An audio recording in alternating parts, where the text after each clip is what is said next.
Let me feel your love again, 'cause I've been running round in circles screaming out your name. Take me to a different place, just the two of us, and we can stay up all night, kissing under streetlights, doing what we want to, doing what we need to do, staying up all night, everything is alright. Oh, I wanna be with you, oh, I wanna be with you. Let me be that someone who can hold your hand. I don't even know if you can understand how you make me feel. I got you in my head. Oh, I wanna be with you, oh, I wanna be with you. Let me be that someone who can hold your hand. I don't even know if you can understand how you make me feel. I got you in my head. Oh, I wanna be with you, oh, I wanna be with you.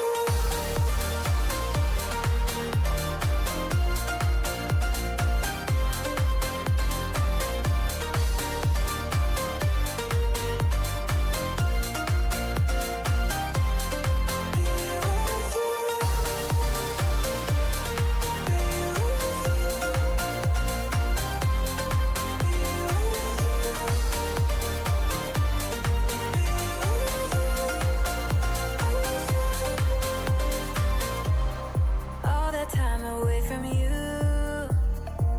I didn't think I'd make it without you by my side. Let me feel your love again, just the two of us, and we could stay up all night, kissing under streetlights, doing what we want to, doing what we need to do, staying up all night, everything is alright. Oh, I wanna be with you, oh, I wanna be with you. Let me be that someone who can hold your hand. I don't even know if you can understand how you make me feel. I got you in my head. Oh, I wanna be with you, I wanna be with you, I wanna be with you. Be with you,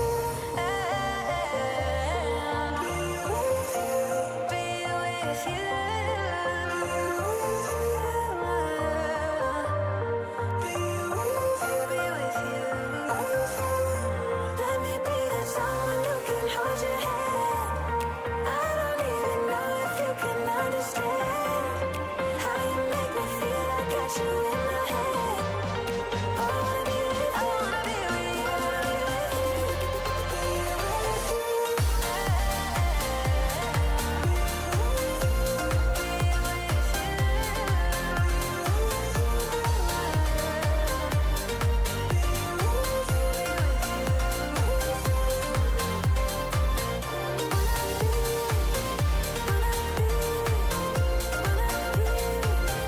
wanna be with you.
lucid dreams.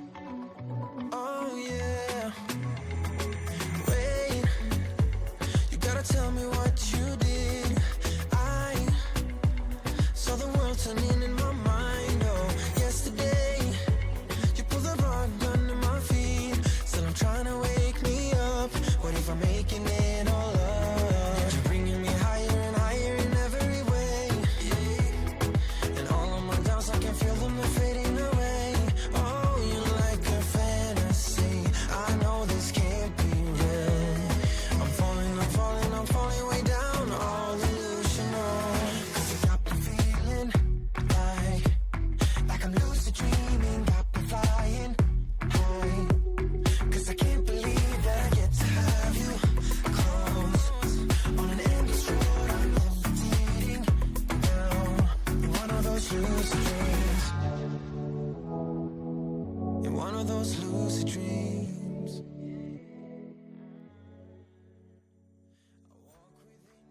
This is the best thing. You can take a pancake like this, and then you just do like this, and you dip it in the coffee, and then you just like.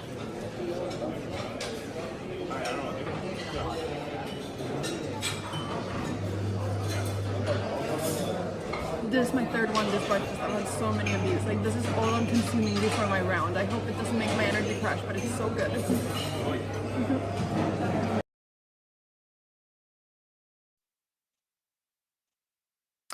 Good morning, everyone. It's a new day. It's a new round. Anna is going to play the second round in MENORCA Open. We can see her sitting behind the black pieces, and on the other side with the white pieces is her opponent, Sergio Fanlo from Spain. And wow, game yesterday finished 9 o'clock p.m. and now just, was it 25 hours later? No, not even 25, it's 13 hours. Oh, wow, they are playing again. So it's a very intensive open tournament. And today will not only be one game, there will be two games. So very, very exciting. So this is the MENORCA Open, a very, very big chess festival. I could see there are more than 550 players. That's just, wow, incredible. And Anna is playing in the Open tournament in Group A, and there are close to 400 players. Anna is seated around 265 among those players. Her opponent, she's playing today, he has lower rating, 1861. He's seated around 372. But we should never, ever underestimate a player. So yesterday, Anna played with the white pieces. She played a Nims Indian against a young player from Mongolia, an international master. Oh, he had a difficult name. I'm not sure I remember that. But he played very well, also very, very quickly, putting pressure on Anna on the board and on the clock. And Anna, when it was difficult, she finds some very, very good moves. But when there was one move to keep the game going, Anna went wrong and lost. And her opponent could actually blitz in a combination which decided the game in a, maybe, yeah, in a tactical way. So here they are sitting and speaking.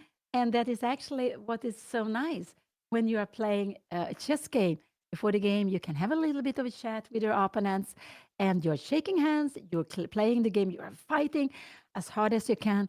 And then afterwards, you shake hand again. And then if you want, you can speak about the game. You can even go, if you have time and energy, to go and analyze it somewhere else. Maybe that is not possible because they are going to play another round at 5 o'clock p.m. It's such an intensive chess games. And not only that, tomorrow they will have 2 more rounds. So there are a lot of chess in very short time. But it's, of course, to make the tournament shorter, to make it easier, maybe for everyone to attend the tournament.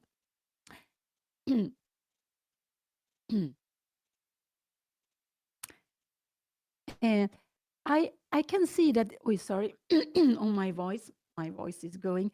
I can see that in Anna's group, the lowest rated player have has around 1750. So it could be that there is a minimum rating. There is a B group, and I can see there are players up to 1900, close to 1960. So it seems like some players can choose if they want to play the very strong A Open or if they prefer to play in the B group. And there is also a closed round robin with 6 very famous, very, very strong players, and one of them is the world champion, Gukesh. But also in the Open tournament where Anna plays, there are strong players. I told you that before. 4 players with more than 2,600. That's just wow, amazing. Sorry, number 1 is, I think, Volodin Murshin playing under the FIDE flag. Shankland is to the very young Mishra. He's born 2009, playing for the United States is number 3. And then the legend Alexei Chirov from playing for Spain is number 4. So this is the top, but there are lots of very strong players, lots of well-known players. And we will only follow one game. We will follow Anna's game. We can see both of them have the water on the side. It's so important to be hydrated. I also have my water here, my coffee and water. And because the games take time, even if they are playing classical format with 90 minutes for the whole game and no extra time, no bonus time, but they get half minute per move.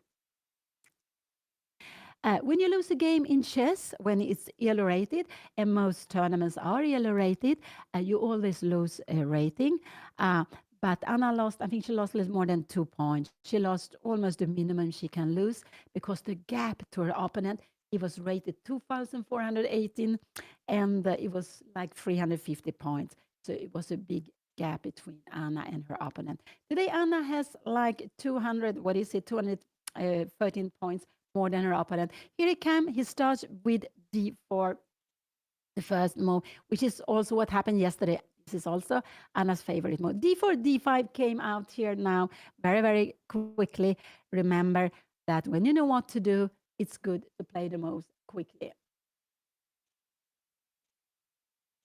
And Bishop F4, London. This move that has become so popular. In my youth, it was seldom seen. And Anna play out with a knight. This is very natural move. Develop a piece. White has developed a piece. And now Anna also developed a piece. And yeah, so the London that has become so popular, I guess Magnus has also helped it to become popular.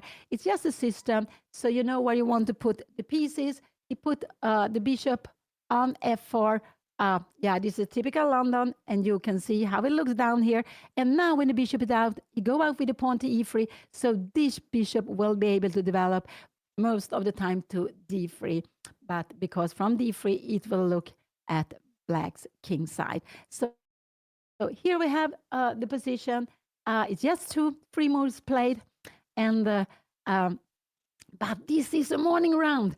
And I always believe that I got the impression that in the morning, the moves comes a little bit slower. Even if we have had a good breakfast, which is so important, you need to have energy for playing the games. The moves comes a little bit slower, and there are also more bigger mistake. Anna go E6. She decides not to go out with her bishop. We can see that this light square bishop will be blocked. So this bishop will, most of the time, maybe it might come out like this way. Maybe later on, it will be possible to go some E5. Of course, not now. White control E5 with E pawn and F pawn. But it could be later on. But now, yes, by now, this bishop is blocked in, is locked in by E pawn. And why?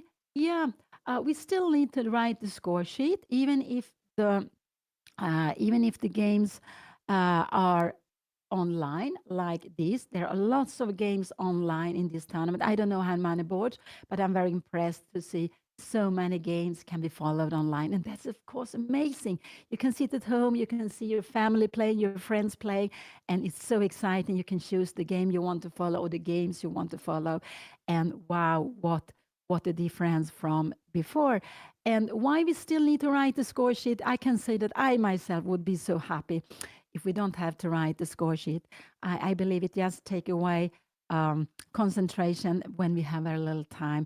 When we have lots of time, yes, there's no problem. But with little time, with half a minute, it's quite difficult to play and write down the moves because we lose the focus when we have to write down the moment start. We need to start calculate again. The reason we have to do that is that there are, if you want to make a claim, same position occur 3 times.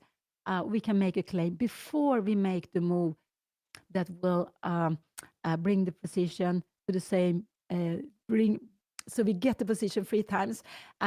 Then we have to make a claim, and we need to have our score sheet to show that. Also, if there is no move, no pawn move during 50 moves, we can also claim a draw. And here we had 92 was played, and this is actually this is actually exciting what our opponent is playing, 92. He's waiting with knight to f3. So his idea is if Anna go here, bishop d6, I think, oh, my mouse. I think that if you go here, Anna is planning to play, he's planning to play this and f4 to keep a grip on this square. So I would say that bishop d6, I do hope she doesn't play. She went c5, her opponent went c3. And now I think, yes, knight c6 is a good move to be played here now. Yes, to c5 and c3 was played.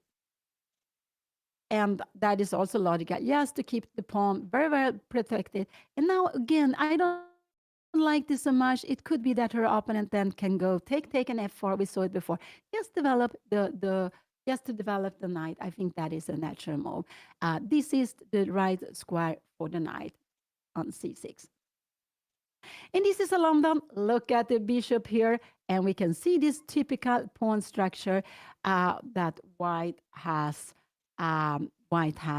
And lots of people like to play the London because you don't really need to know exact moves. There are some positions which could be very good to know exactly how you should handle it.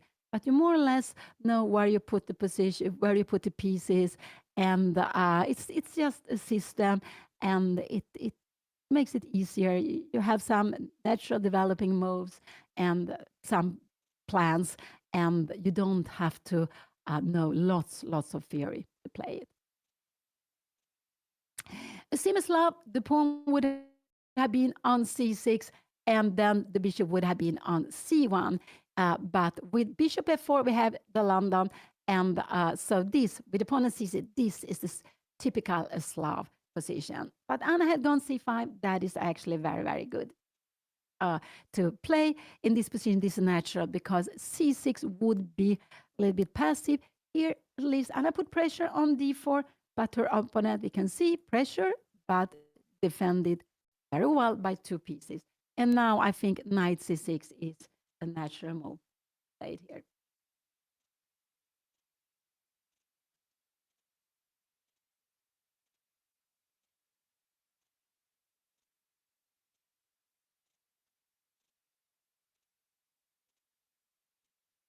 And this is the second round out of 9. And so it's typical. The tournaments normally have 9 rounds. And it's because it's an even number, because then you have normally more or less the same number of white and blacks. There are some tournaments who play with 10 rounds, and you're even allowed to make a buy. If you're allowed to make a buy here, I do not know, but some tournament has that as a tradition. So you will have time to have a day maybe off to go and look around in the place where you are. And Menorca is the less known island. Mallorca is so much more known. It's much bigger. Menorca means that it's minor, so it's smaller, and it's just a very, very beautiful place. I also played there once or twice in the team championship, the Spanish team championship, but this is like more than 20 years back, quite a long time back. I think it's about 25 years back, actually. So a long time back, but I enjoyed it very, very much to be there. And Anna has played a Menorca Open before. She was there 2 years ago, and now she is back again. Anna lost the first round, so she has 0 out of 1. But Anna played with a very strong opponent the first round. Also, her opponent, Sergio Fanlo, he also played against a stronger opponent the first round. So this is how the pairing system works, that um, they look for opponent who has the same points as you. Both of them lost both first round. And here we came, knight c6, very, very good move, knight c6. It could be that her opponent will go bishop d3, and that could be a little bit a tricky way. But I don't know if that's so good. It could be that her opponent will do this. And again, this plan is that if you go here, take and take, you want to go this way. You want to play this move, and uh, you want to stop black from going e5. If you go, let's say you go knight f3 here, yeah, we can play e5 and it will immediately be, I would say, an equal position. But like this, you can go f4. And I'm not sure if we can really make and take an advantage of uh, here now something. No, I don't think so. So knight c6, bishop d3. This was played on the board, very natural. Black has developed both knights to the most natural square. The knights are normally best on c6 and f6 for black because they are looking towards the center. They are short range pieces. Uh, the knight on f6 can look at the center, but it's too far to do anything on the queen side. And the same with other knight can control here the center. It do it very well. It just take, look here, control e5, control d4, but this knight cannot do anything on the king side. It has to jump over there. And that's, of course, the difference between the knight and the other pieces. Queen, rook, and bishop. They can stand on one side. And, for example, look at this bishop. It's looking all the way down to b8. So Anna can never put the rook on b8 because then bishop would capture it. So that is natural. So if her opponent go here, bishop d3, I'm just wondering what is the most logical move to be played. It could also go that knight f3. Could Anna annoy with knight h5? No, I don't think so because you have bishop d5. So I don't think that. But let's see what her opponent will play. He just went up a little bit. And this is what we're allowed to do. The playing area is a huge area where all the games are taking place, but also where you have somewhere you can get something to drink, maybe water, have water on the side, maybe something else, maybe coffee, tea. I'm not sure. Thank you. Thank you so much. Thank you. And also there is a bathroom. And for those who smoke, there are normally very few smokers, but there is also an area where they can go and smoke. So it is a huge area, but you shouldn't speak with other people. You should just focus on your game. You can walk around and look at other games. Maybe you have friends playing, or there is some very exciting game you want to follow. So you can do all things.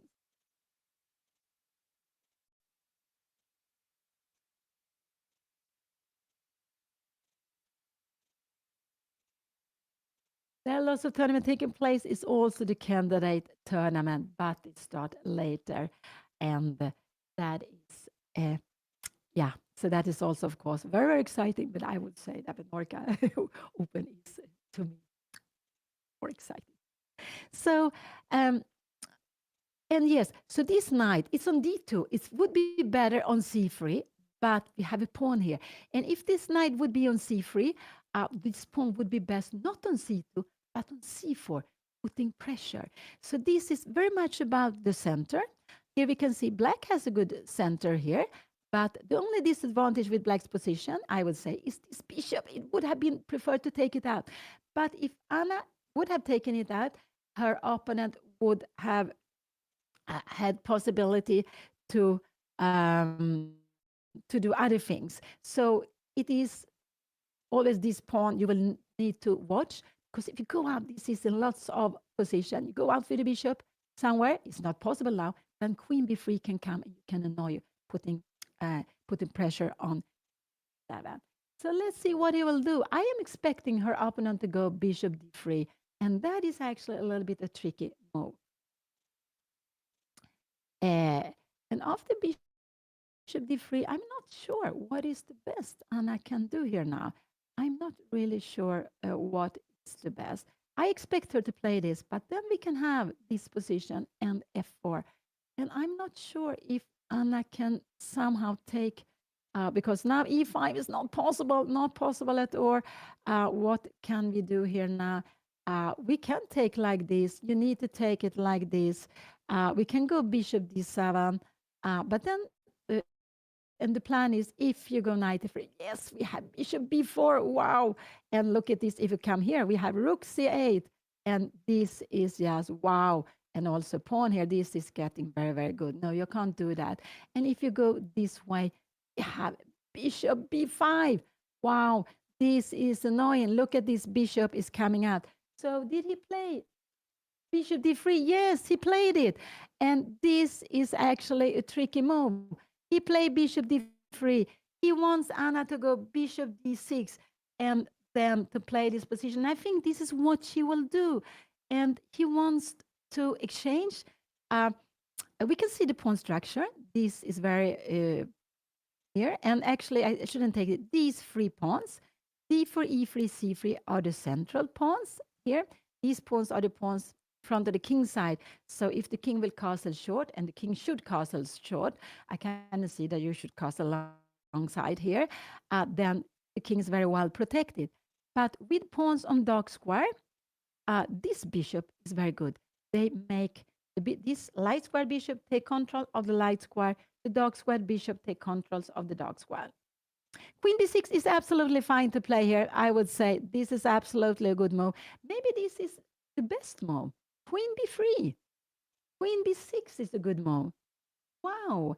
And if you go queen b6, we have c4. I'm just wondering, this is fine. You go somewhere. We go b5. You can go e4, but we don't care about it. We go b4, and we are absolutely fine. So thank you.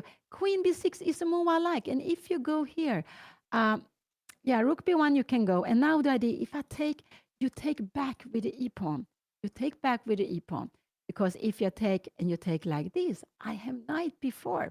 And can I take? No, I can't take the pawn. Sorry. No, I forgot that this is not is taboo. You have a check here, and you will pick up the knight. We should always be careful with loose pieces. So queen b6 is a move I like. And then I guess rook b1 is what is natural. And what are you doing here? How are we getting out with the bishop? I'm not sure. We can go here, but now we go knight f3, we develop. Every time we take here, yeah, we don't take like this. Knight before, we would be so happy. Putting pressure on d3, threatening to win a piece, but also grabbing a pawn. No. So queen b6, I'm not sure about this, because after rook b1, I'm not sure what we are doing. So I would say that her opponent has played a very, he has played a clever way here. And let's see what Anna will play now.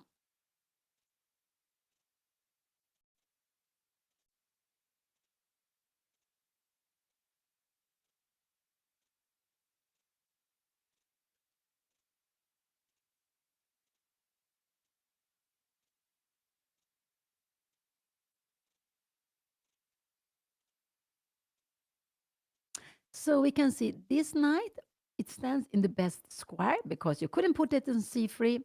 It's occupied by a pawn, and it looks towards e4. E4 is a very important square. I would say these are the two or most important square in the center. So if you manage to get your pawn onto the opponent side, normally you can have a grip of the position, and you get more space, make it easier to play. Anna, with her pieces, she is attacking the pawn on d4 with the pawn and with the knight. We can take this away. And she also have a grip of e5, but not enough to play this. And so what are the moves I can think of? She can go bishop e7 if she wants to. And after knight f3, yeah, I would say, I think knight h5 is a fine move to be played. And the idea is, if you go bishop e3, we will just go castling. We don't take on g3. Not at all. No, because if you take, look at this rook, it's passive, can't do anything. If you take here, look at this rook, now it's active. We have got the bishop, but there is not important to take it yet. We can just go, I think we can go castling, And if knight e5, maybe we go some g6 move. We just defend this. We are in no hurry to take here. But if castling comes, yes, and we take. And I guess we also take here. And we are happy to play this position. Probably, I'm not sure how we do c4 or whatever. But this is absolutely fine to play. So go back. Go back. So maybe bishop e2, 7 could be a move to be played. I think this is a natural move for me to be played. We are a little bit waiting to see what you will do here now. And if you go knight f3, yes, I think we can go knight h5. And if you can go h3. I think this would be a logical way of playing. Can we go like in castling, and then you have knight f3. And this is a little bit more pleasant for, can we go b6? I'm a little bit, I think Anna will go bishop d6. And here we have it on the board. And we will have this, her opponent will absolutely take and go f4. This is the way he has planned this. And yeah, if this is the way he has planned this. So Anna takes the chance to go up. That is very important. I hope she also will maybe take another coffee or tea. You need to have a lot of energy. Absolutely.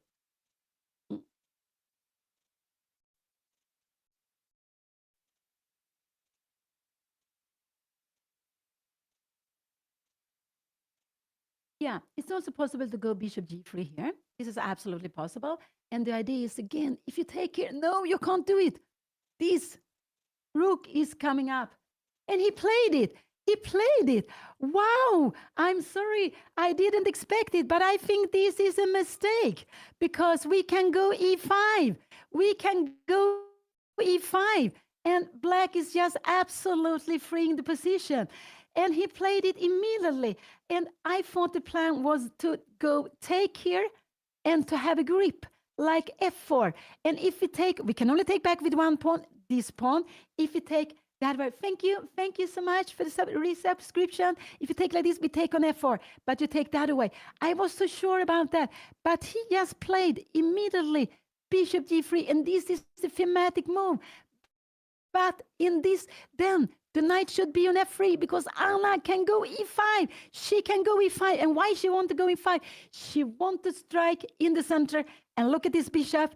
After e5, you can go out with it. Now, here, it's just hitting the wall, hitting the pawn.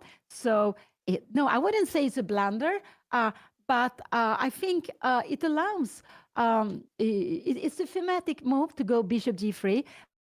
But I would have preferred to have, let's say, I will just go a little bit back here.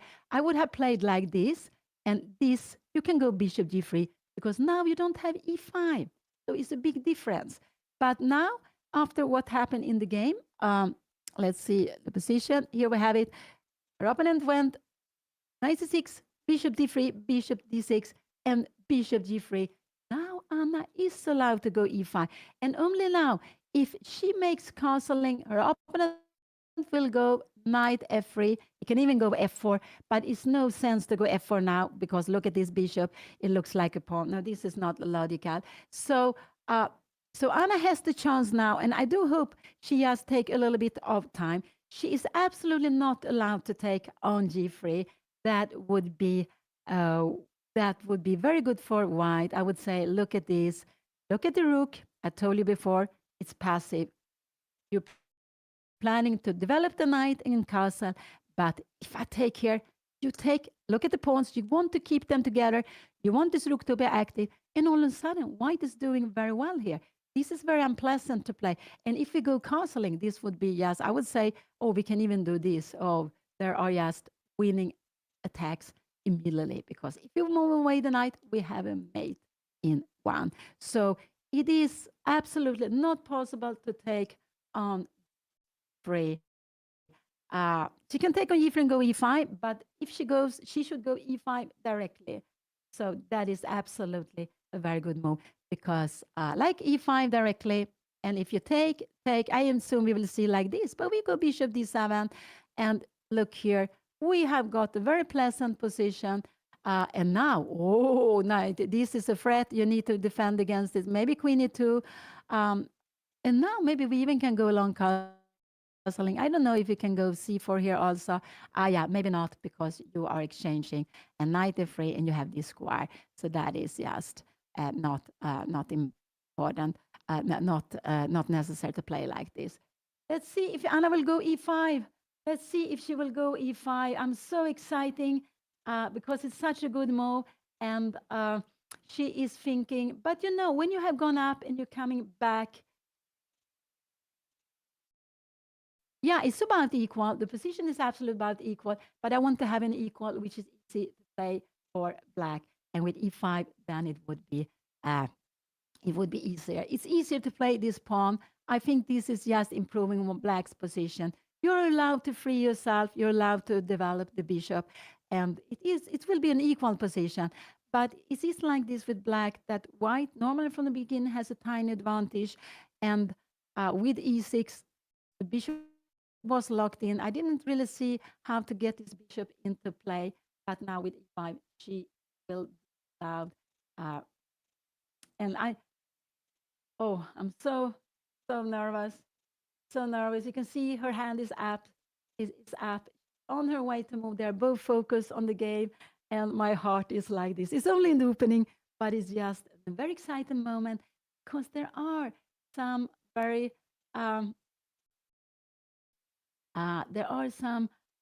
critical moments. This is not critical, but it's she has the chance now. If Anna wait one more move, it's possible she will not get in e5 for a very, very long time.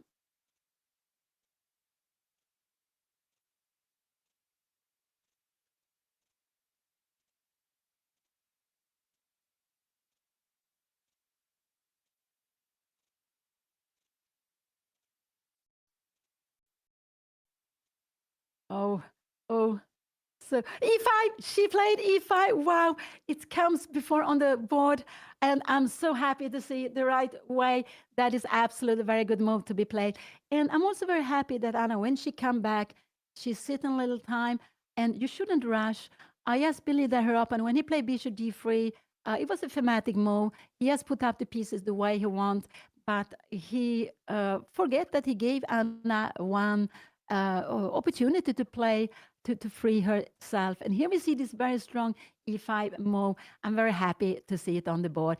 And the position is about equal. It's not more than that, but it's an easier equal now, I would say, for black than it was before playing e5. Yes, and now you will see a video with Anna, with her force before she started this game from this morning. Good morning, everyone. It is 9 a.m. in the morning and I just had breakfast. I woke up at like 8:20, panicking because I thought that I'd missed the round, which starts at 10. And I was so sure, and I was like, oh no, I overslept. And then I realized I woke up 20 minutes before my alarm. So I was fine, but I haven't slept so many hours. I couldn't sleep last night because I had so much adrenaline from my game. But I feel quite energetic anyways. I just had a big coffee and I feel fresh and I feel good. Today we have 2 rounds, one in the morning, one in the afternoon. So it's gonna be a hectic day, but it's gonna be so much fun. I'm playing an 1800 from Spain. I've looked at some of his games. I think he's gonna play in London, and I'm gonna play things a little bit differently than I usually do. I'm gonna delay going c5. I don't even know if that's gonna happen in the game. By the time you see this, you will know. Did he do it? Did I go e6 instead of c5 and then go c5? And did he take my pawn on c5? I don't know, but that's what I'm expecting him. Okay, I'm hoping this game goes well. I shall give it my very best because I can't do more than that. And I'm gonna have fun. I hope I'm doing good by the time you see this. And today, Anna, no time trouble. Very important, no time trouble, okay, Anna? Anna from the future, please tell me that I didn't get into time trouble. Okay, bye! Wish me luck.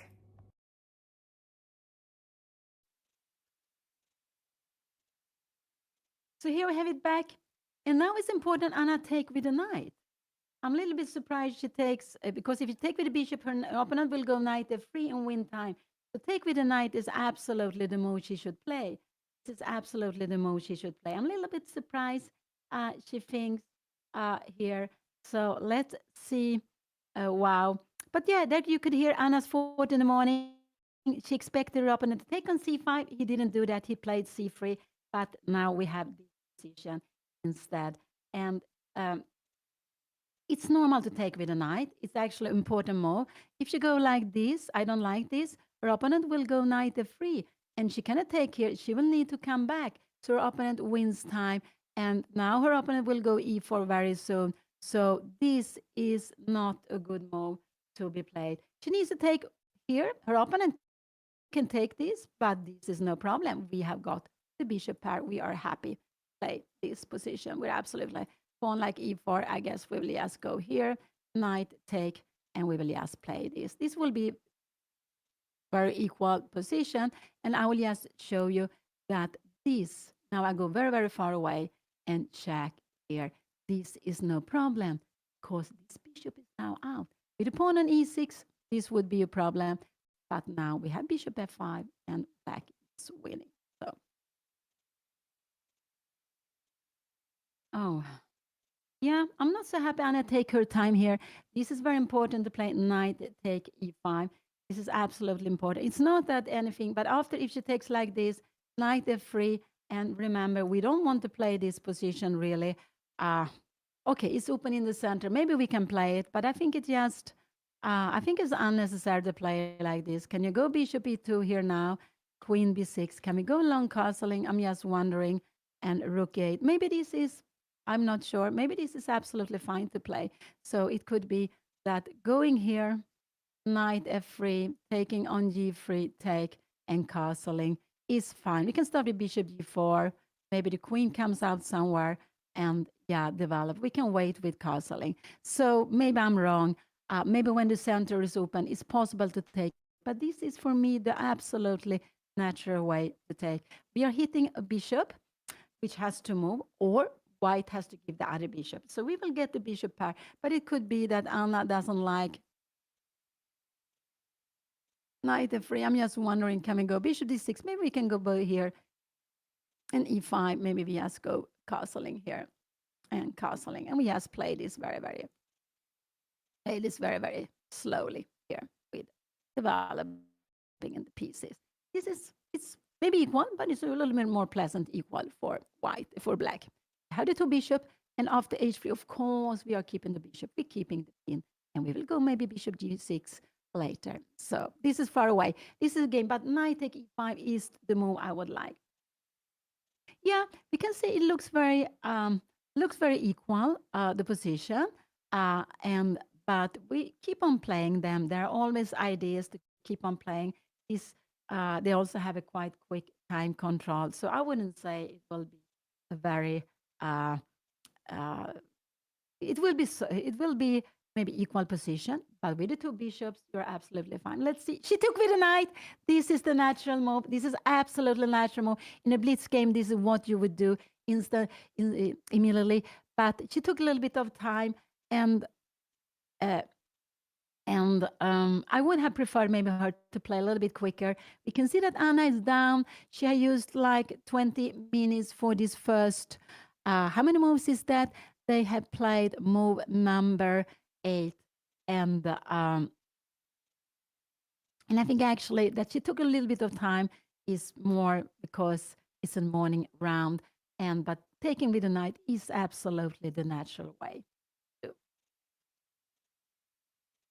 And it's, yeah, this is the MENORCA Open, huge open tournament with lots of very strong players. There, even the world champion is playing in close tournament with 6 players. And it's just incredible. I'm so amazed that they can have such a big open tournament. Also, lots of the games you can follow online. We only follow Anna's game, but that is normally very, very exciting. It's true. There were 2 pieces to choose from what to take back with, and but I just thought that the take with the knight was such a natural move, so that's why I would have liked Anna to play a little bit quicker. But it's true. It's better to think a little bit too long than to play the moves too quickly, as long as you have time on your clock. And this is what Spassky, I always remember Spassky saying that you have to feel the moment when it's critical, when you have to stop and have to take, you have to consider well the position, to value the plans you will come up with. And that is just so important because it can decide. Here it wouldn't so dramatical as I thought maybe in beginning, but I am very hesitant, to take on g3 to open for this passive rook to let the rook become active.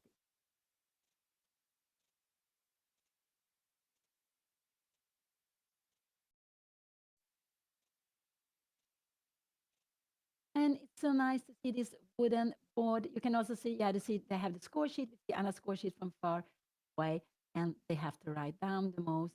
And here they get no extra time after 40 moves, but they get half minute bonus. The Fisher idea a long time ago, before there was um, um, um, before there was digital clocks.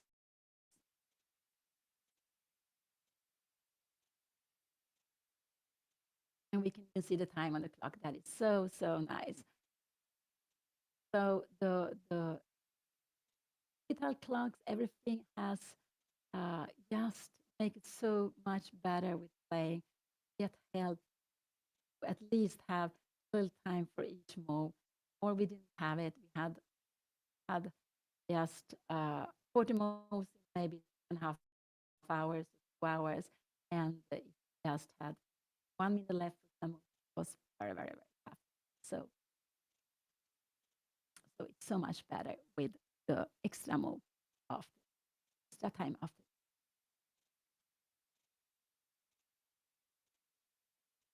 There will be a chess party in Stockholm. It's just 17 and 18 of April, just 10 days, very, very soon, Friday and Saturday, in the heart of Stockholm.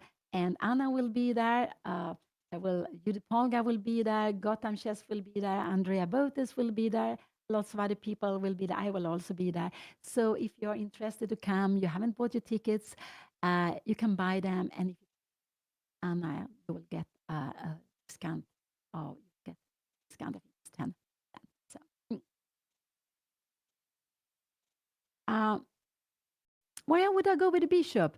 I don't think I wouldn't go. Maybe the best is to go bishop e2, because now, yeah, maybe the bishop e2 is the best to go. Actually, if you come here, we will go out, and if you change it, yeah, it could be play like this. But now we have this coming. Knight e3 is a very annoying move coming, so you need to avoid it. And if you want to try to play solid, maybe yeah, you go like this. But we have, I'm not sure where the bishop should go. No, no, bishop d6 is the logical move. And we had bishop b5. Yeah, it's a logical move to play this. And now Anna should go bishop d7 because this is his strong bishop. So she really wants to change it. So bishop d7 is natural play now. But I asked, this my bishop has stopped on d3, bishop b5. This is the second move. So white has lost a little bit in time in the opening. And so we can see that white hasn't played the most precise, also because Anna was allowed to free herself with 5.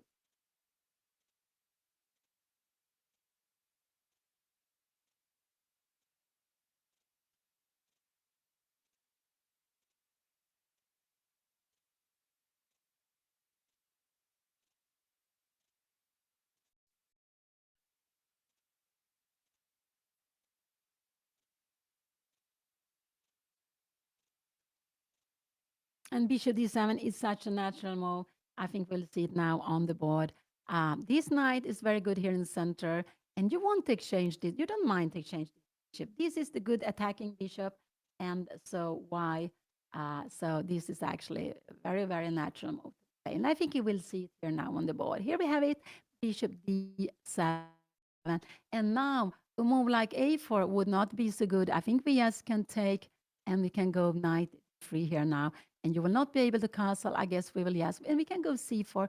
We just keep the knight here and this poor king just, we can take on b3, but the pawn will get back. It's just better to keep a very active knight. So no, her opponent will absolutely not play this.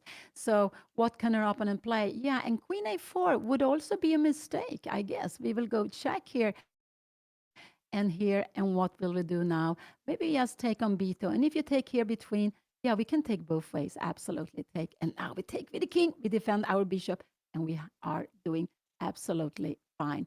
These, because there are threats here, and even if you take here, we will get all pieces very, very active. This is very far away, but I just wanted to show that he will need to take on, he will need to either go back or to take on 7. Queen b3 could be a possibility, but I would say it's not good because we have c4, and then knight d3 will coming. Knight d3 will be coming. So taking on d7 is absolutely the natural move. You can also go back here now. This is possible to go back.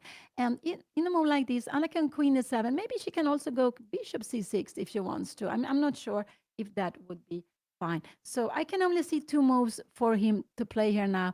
Either taking on d7 or to go back all the way to e2. And yes, saying that your bishop is worse here now. If you go back here, yeah, Anna can go queen e7, and after knight f3, we can even take here, what is this position?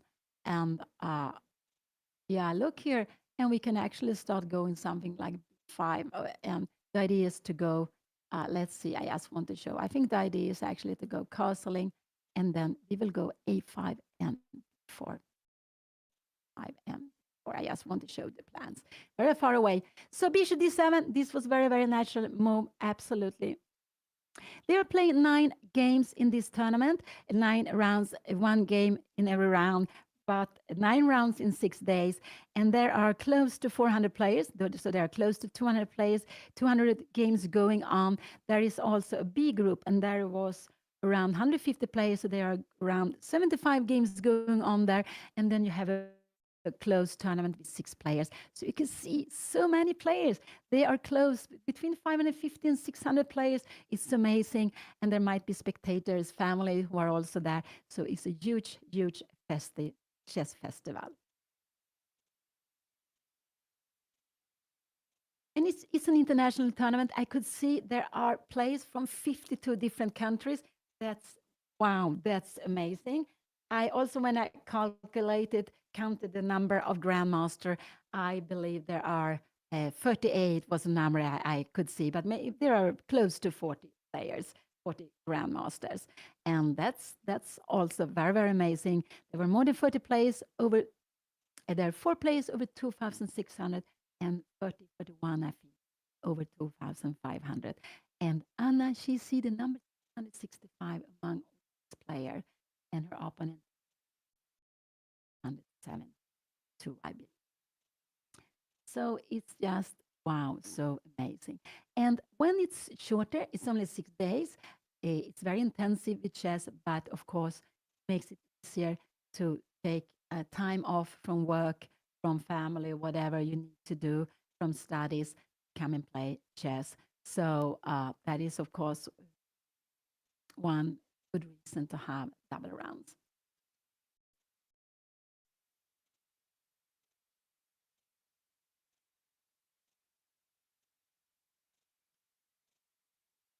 And we can see that Anna's opponent today is not playing as fast as her young opponent yesterday, international master from Mongolia. He was playing very quickly, putting pressure on the time. And in the end, he was blitzing out the moves. That was quite impressive. And at some time, he had 1 hour, and Anna had maybe 20 or 30 minutes. So it was a huge difference on the clock. And now we can see they are both having about the same time. Queen e2. Yeah, you can go queen e2, but I go, yeah, queen e2, you're right. I'm sorry. I forgot. Queen e2 is another move to be played. Absolutely. And the idea is, but he took on d7. He took on d7, and Anna should absolutely take back with the queen. Her knight is good on e5. She would lose a piece if she took with that knight. And if she take with the other knight, will become passive. So yes, queen take d7 is a very natural move to play here now.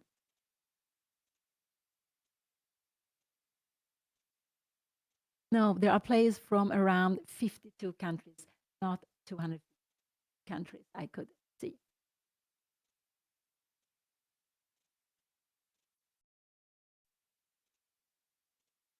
It's an open tournament, so anyone who wants to play, free to come. And I can see from Sweden there are 3 players participating, but there are lots of players from other countries.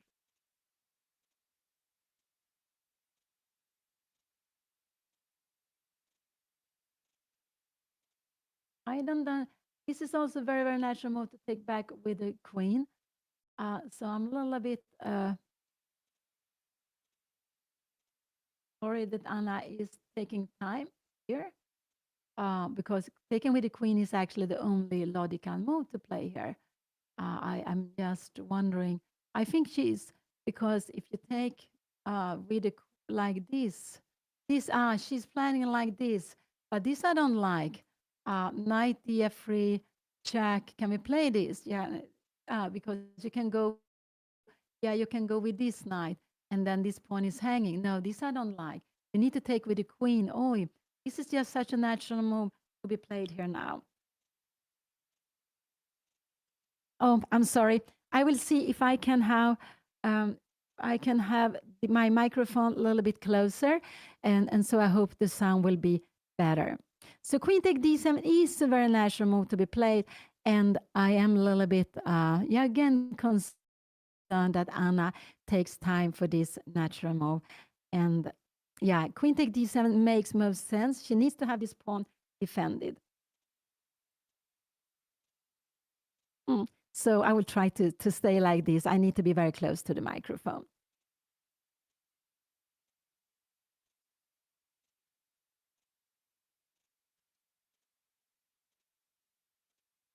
Yes, queen take d7. It means that she should castle, put the rook on ey. I'm not sure. And then she will go b5 and a5. Start pushing the pawns on the queen side. So this is absolutely a very good move to be played. If she takes like this, knight df3, you want to take on e5, but how are you going to defend the pawn? This is already making things a little bit unpleasant. I don't know. Can we go here now? No, we can't because you are winning a pawn. So I don't like this. I don't like this at all. So I am again a little bit concerned, and I believe it's because Anna. It's a morning round, and we can see that she is actually tired, and that's why for this I would say very very natural moves.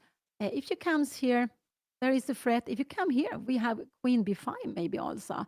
Can we go queen b5? No, maybe that is not the right way. Right. Oh, queen d7. Yeah, very good move. And she took some minutes to decide that is absolutely natural move. But it's absolutely natural move. I was thinking, can we go here? Can we go queen f5? But it is no. We have queen b5 later. Sorry, we will just grab here and go queen b5, and we will just need to come. We will just need to come back. You see, this is also hanging. No, this is not possible.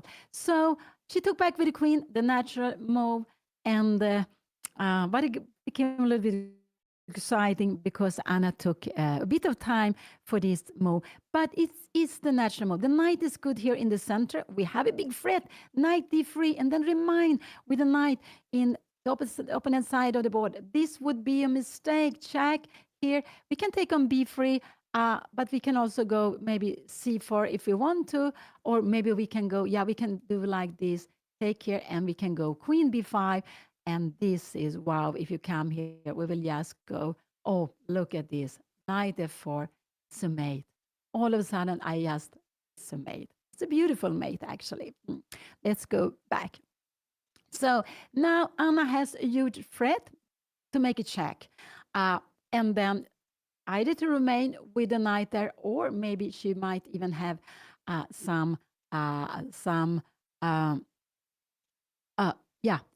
the threat is to check and to force the king out. And the king wants to be safe. If it has to come to e2, it will not be safe at all.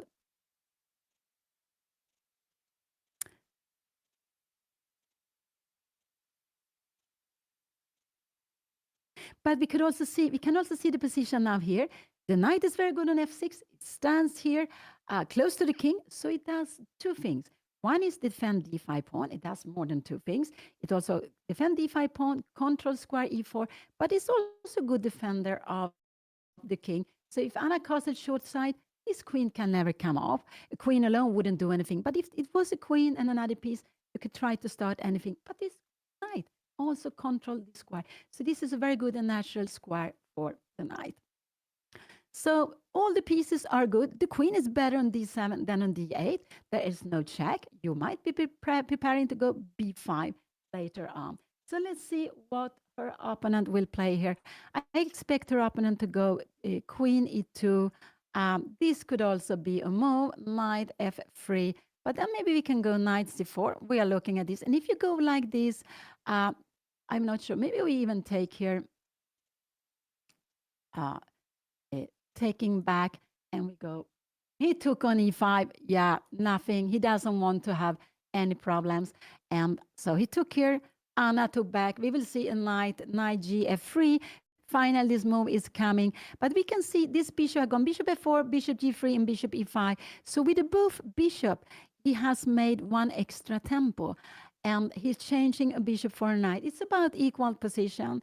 But Anna has a little more pleasant because she has more space. She has 2 pawns here on the 5th rank. Your opponent will absolutely go knight f3 because he wants to develop. That's why he played it. Here we have it on the board. And now Anna needs to go back. Bishop d7 on bishop c7. Both of them. Maybe bishop c7 actually is better because you keep this d line open. It could be. And here, if you go here, you might need to defend it later, but it's just a matter of taste. I'm not sure what would I have done, bishop d6 or bishop c7. I'm not sure. I think both. I think it's equal fine, but of course not bishop b8 because what are we doing in the rook? It would be just so. It's not a natural move. If the rook would have gone out, c8 or d8, bishop b8 would have been absolutely fine because then the rook is active, but not here. So what has she played here now? She played bishop c7. Very, very good move. And like this, it might be, if this knight comes away, sometimes she might have a queen d6 because I believe we will see castle and castle here now quickly from both sides. Yeah, it looks a little bit dry, but Anna has the idea of going b5. Her idea going b5, a5, and b4 to take space here. And we have pawns on both sides. It's good to have a bishop. The bishop can be on one side. Look at this bishop is here, and it is attacking on the king side, but it also takes control of this square on the queen side. So also in the endgame, the bishop is very good with the rooks, and with pawns on both sides, the bishop sometimes can be better than the knight. So this is the second game out of 9 in MENORCA Open, this huge festival. Anna lost her first game against an international master from Mongolia. He had 2,418, and that was a Nimsi Indian, and Anna was white. And then today she is black. She's facing Sergio Fanlo from Spain, and he has 1861. He also lost his first game, and he was probably black yesterday, and that's why he's playing white against Anna.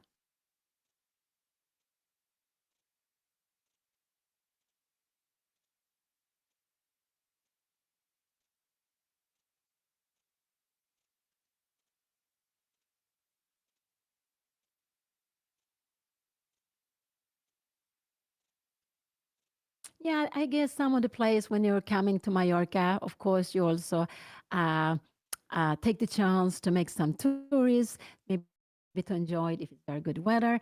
I'm not sure because I'm sitting in Stockholm, and it's not as warm as it is on Menorca. But it's a little bit also a way of traveling to play a tournament, maybe bring your family or friends or whatever, and you can combine chess with holidays. That's actually quite very, very nice to do so.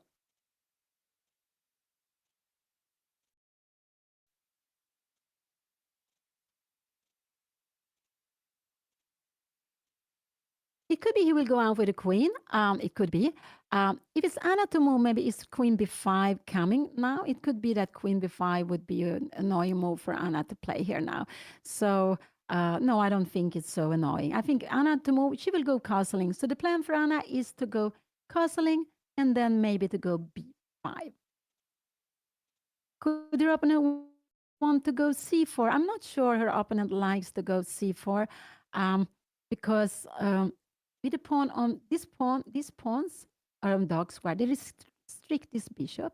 If you go on c4, if this bishop could jump to this diagonal, it will become more active. But it's also active here. So c4, I'm not sure about it, if that is such a good idea. And Anna is happy to have, this pawn on the white light square. She likes to, because on the light square, they are taking control of the light square, and this bishop takes control of the dark square.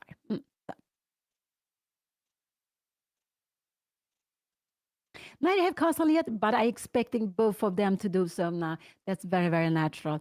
And it's very natural to castle short side for both, because here we see the pawns are standing. They haven't moved at all for neither of them. And the king will be most safe here. And black has a very natural plan to play on this side. Could it be their opponent wants to go a4? That could be a possibility, castling and castling. And if Anna go a6, yeah, you can make a5 maybe. And can you do that? But then it also will be a target. I'm not sure if that is good or not. But there is a trick. Wow. Castling, let's see. Not a trick, but I just want you to see castling. White can actually go, can white go e4 in this position? And the idea is if we take, have knight take. And this is absolutely fine for white. White is now, it's equal, but white has improved. And the point is, if you take here, we check. And we have this damaged pawn structure. And if we can get the knight to f5, wow, this will be very, very pleasant for white. No, we can't allow that. So I wanted to say that castling and e4 is possible to play. And after this, we cannot take the knight because the queen will go. So these could actually be seen on board here now. They're about the same time. They have like 1 hour and 8 minutes each. And remember, this is all time they have.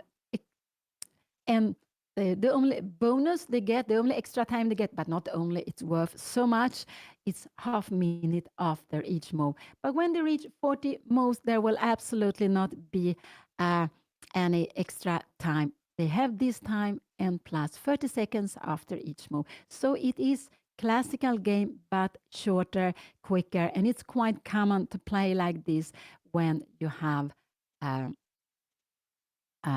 double rounds. So the games will be shorter.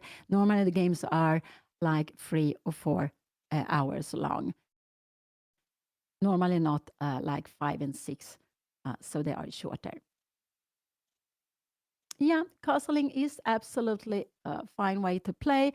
Could Anna go? Anna could go long castling because now, of course, this would just blunder a pawn. And not only a pawn, it would blunder a piece. We would grab it. This and because here the queen is. So actually, it is possible to go long castling. I said no, but it's absolutely possible. The rook e1, I guess we should go. Should we go to rook e8 or come here? Or do we want to allow this move? And what is this here now coming? Yeah, we have, wow, there is a piece hanging. I'm just hanging all my pieces, but I just want you to see how it hangs a piece already. So here we have short castle. And actually, it is quite an important moment. I said that the king should be on the short side, and that's for me was the natural. But actually, here we have it on the board, short castle. Actually, Anna can go long castle and play on the king side too. I thought it was more natural because after this move, if she goes short castle, e4 is probably a good move. Is it a good move? But we go rook e8. Can we go rook e1 here now? No, what is happening? No, we can't because look at this. We have rook take e4. Wow. I just want to show you after queen takes, we have this in-between move. We always need to calculate. It take with check. It's a force move. You need to take back and we can take here. And when you're coming down to try to win back the piece, we defend the knight and have a piece extra. So that was very far, very long. So Anna can go short castle. She can actually go long castle also. What would I have done? I would have gone short castle, but I am a solid positional player. Maybe the most ambitious is to go long castle. I thought that was a little bit scary with a pawn on c5, but it seems that is also fine. And then if the castle, because her opponent castle is short, Anna castle long, it will be a more aggressive position where white will try to get an attack on black's king, and black will try to get an attack on white's king. And black will try to go h5, maybe g5, yes, give a pawn and start pushing the pawns. And for white, it's good that there is no hook. The g3 is not played, h3 is not played, because when one of the pawns has moved forward, it's easier to make an attack working because it's like a hook. You can use it to open up position. No, Anna should castle. She should absolutely castle because this is a half open file. Now e4 is coming, so not yet because you can take it, but she should absolutely castle. And the question is, I would have castled short side, I believe. That's the more solid move, but the more ambitious could be to castle long side. But I'm not sure. Would I have dared to do this? Oh, I'm not sure.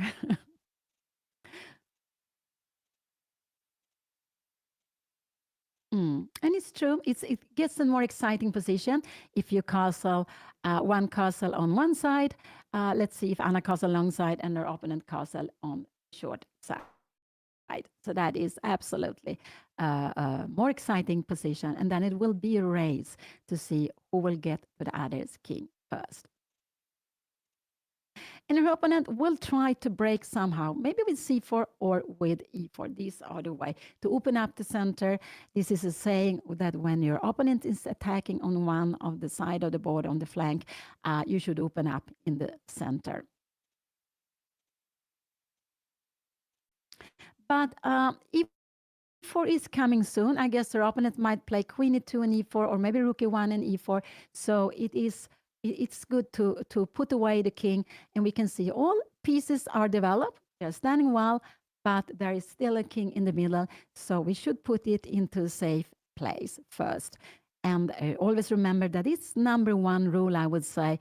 Okay, first we take the center, we develop our pieces, but we also need to put our king into safety. And here, when it's a closed position, we could wait with castling, but it's not a closed position. It's quite open. We have this open file. If it was like this, yeah, there was a must move to castle. Now there still is the e-pawn, but this e-pawn might move further, open the e-line, and then this king is better not on e8. Yes, I think Anna is making a decision where she is going to castle short or long side.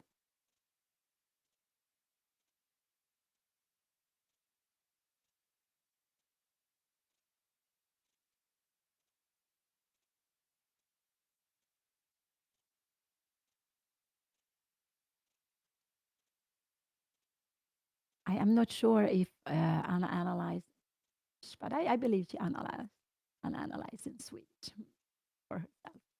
That is her inner voice. Oh, now I have spoke a little bit lower. So they have spent like Anna, they're about the same time. Anna has a little bit less time. We can see that Anna's move comes slower today. I think they come slower than yesterday, but it's not, we don't notice as much, but it's because yesterday her opponent was blitzing out. So yeah, it was very, very tough for Anna. But I just feel that the moves come slower today. She is more hesitant, and I believe it's because it's a morning round, and maybe also because she and everyone else that played yesterday, and it's so tough to finish the game yesterday evening. You need to have a rest, but you also need to look a little bit at what are your opponent playing. So, and then you have to have a breakfast and start playing again. It's just very, very intensive. When you're young, this is of course great. You are playing all the time. With age, Anna is very young. But anyway, it takes energy. And for me, yeah, I feel you need to be a little bit a super person to manage all these double rounds. But there are tournaments which are actually held in 5 days only. They are playing 9 games in 5 days, and it's to make it shorter because it's easier to get away from home, from work, from anything. It's even shorter. But then it could be 4 double rounds and 1 single round. Um, could be if Anna see e4 line, it could also be that she will try to avoid it, but I'm not sure that is not really possible, I believe. So yeah. So in this position, I just like her to go castling short or long. But this is no problem. Castling short, e4, rook e8 is absolutely fine to take. Take here, and now probably we should take with a knight.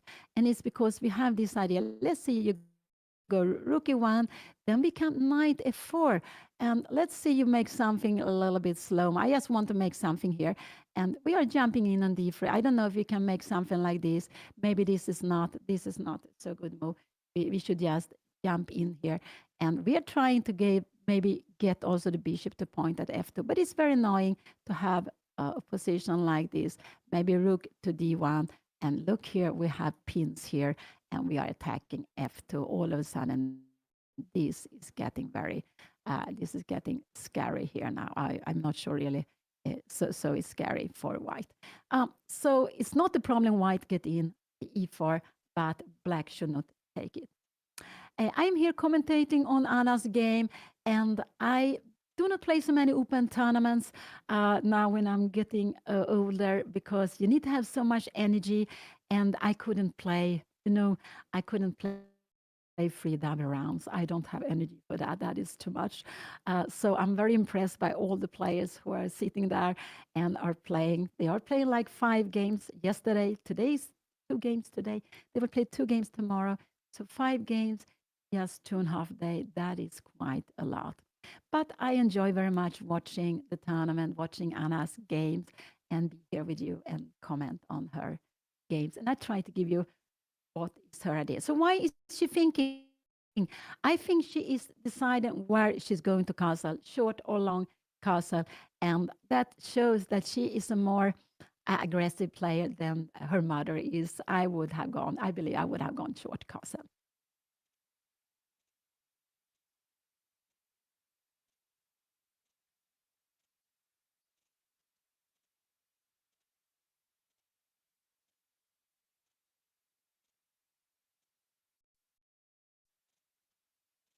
What more could she be considering? She could consider h5 to start an attack, but then I think the king should come away first.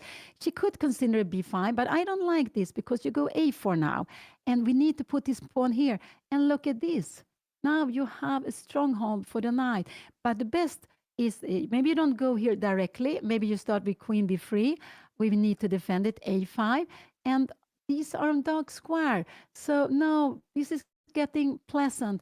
Also, we have an isolated pawn. It's well defended by the knight, but we get squares for the knight to work on. And yeah, I wouldn't be so happy to play it. This has absolutely improved the position for white. So don't go b5 now. But it could be b5. The idea is actually to stop c4. But a4 is a very good move. And the problem is that yeah, we need to go castle. We can't play like this because the rooks are not connected. You will see this is not possible. We will lose the rook. And then, so if you go b4, a5, we need to go castling. But after this, look at the pawn structure. This pawn would be better on b7 and b6. We have them connected. Now we get an isolated pawn. We can even play queen a4 because you can't take, I don't think we can take here.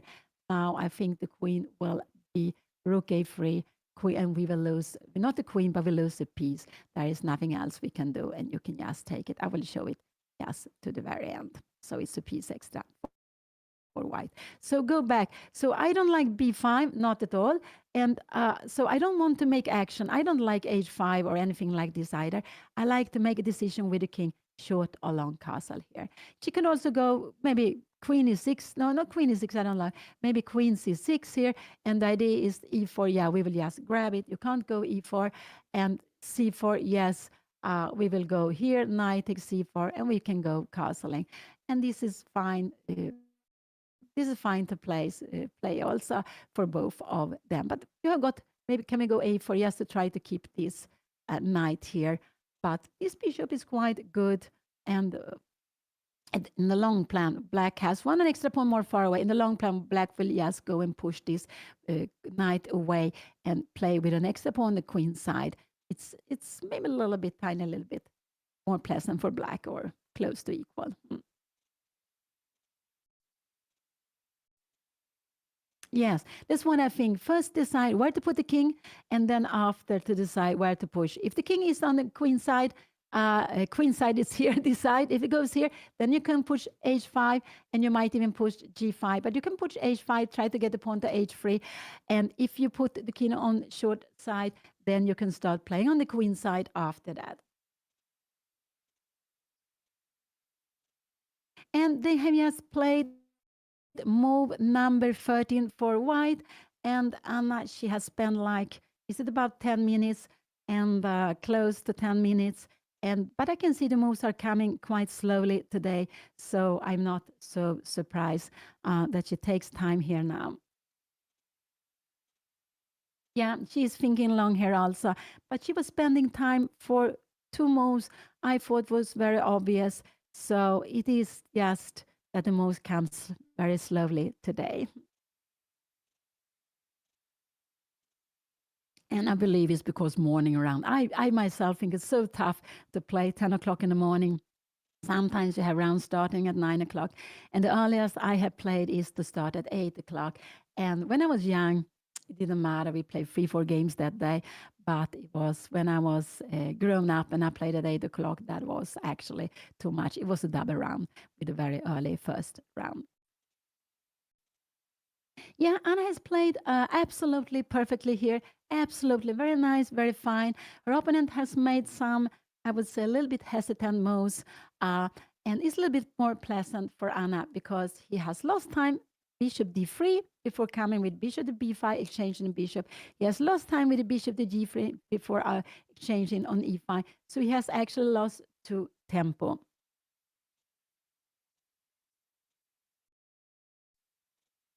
There is no time control. They are playing, they're getting 90 minutes for the whole game, nothing more. So it's very important to be careful with the time also. Yeah, so Anna has 25, 26 minutes for the rest of the game, and she will always get half a minute per move.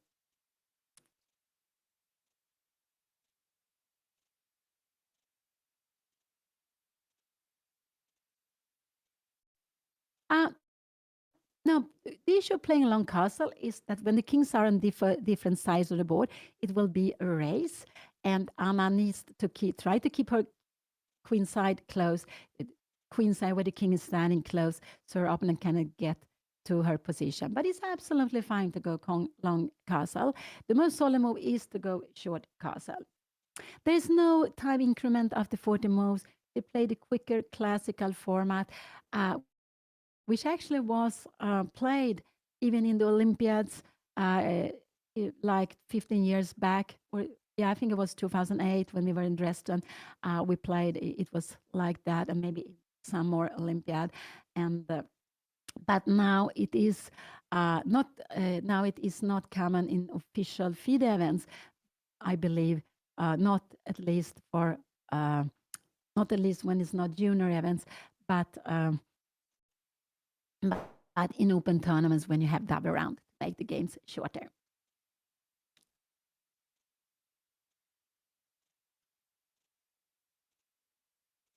And this is the first round out of 9. No, it's not the first round. You see, I'm also tired. I must say, I'm a bit, it's so much chess in such a short time and lots of emotions. So this is the second round out of 9. And in Menorca with more than 550 players, it's a huge open, very, very strong. We can also see that Gukesh, the world champion, is playing in the closed tournament with 6 players. Hare Krishna plays Dominguez. Let's see where she will go, short or long castle. I cannot expect anything else than this.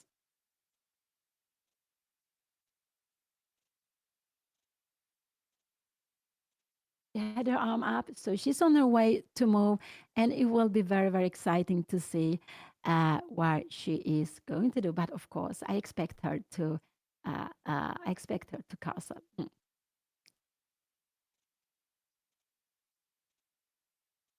Yeah, she's a little bit overthinking this, I would say.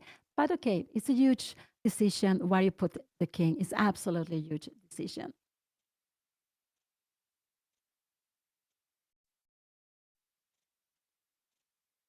And here it comes. She goes long castle, it looks like. She is going long castle. She plays long castle. She goes for the ambitious way of playing. She, I must say, she is more similar to her father than to me, her mother. I would have gone castling short side. But Anna, she goes for the more ambitious way. And it means that it could be a pawn race. If, for example, b4 comes now, we don't open up, we go c4. We giving this square, but we keep the position close. And after a move like this, we go h5. I'm not sure if we can go g5 because after rook to g5 here, we have a rook here. You are coming down here now and look at this queen h3 and g3, and we will go h4 and h5. Something like this, I guess we will go h4 anyway. And if you take it here like this, we have knight g4. There is a threat on mate. There's threat of lots of things. And if you're coming back like this, we will go rook h8, you can see there is such a danger. This is just going to be crazy. This is just almost winning now. We're going to play knight take h2 immediately. So it's absolutely, she went for the more ambitious move. Oh, wow, wow, wow. But of course, it's a more fun move. Now e4 is not possible. Is c4 a possibility to play? But if c4, yes, this is possible because this would be make it a little bit easier, I guess. Should it change? Yeah, maybe we can go even for an endgame. This queen c2 here now, and yeah, we can start doubling. But I'm a little bit scared of this. This pawn would be actually more safe here on c7. But we can also go for an endgame, and where we can actually, after c4 take, we can even go for an endgame. Can we play this? To play like this, I don't know which rook you're taking back with, and b5, knight e5, and we have, how is this position? And we go rook f8. And what is this? We have an active knight. I am not sure I would go b5 in a position like this. So let's see. It's very exciting what her opponent will do. I could guess one move. I can guess two moves. What more could I guess? I could guess also three moves. So 1 and 2 and 3. What more could her opponent do? And Anna, I guess Anna is going to go g5, but maybe h4, this is a better move. I'm not sure which is better, but she's going to start moving these pawns, one of these pawns very, very soon. And we can see that her opponent has 10 more minutes. Anna took some time, but it was a big, huge decision where to put the king, because the plans has to play according to the position. And it depends a lot where the king is. If it is on the queen side, and I can't push the pawn on the queen side. If it is on the king side, she can't push the pawns on the king side. So it is a huge decision.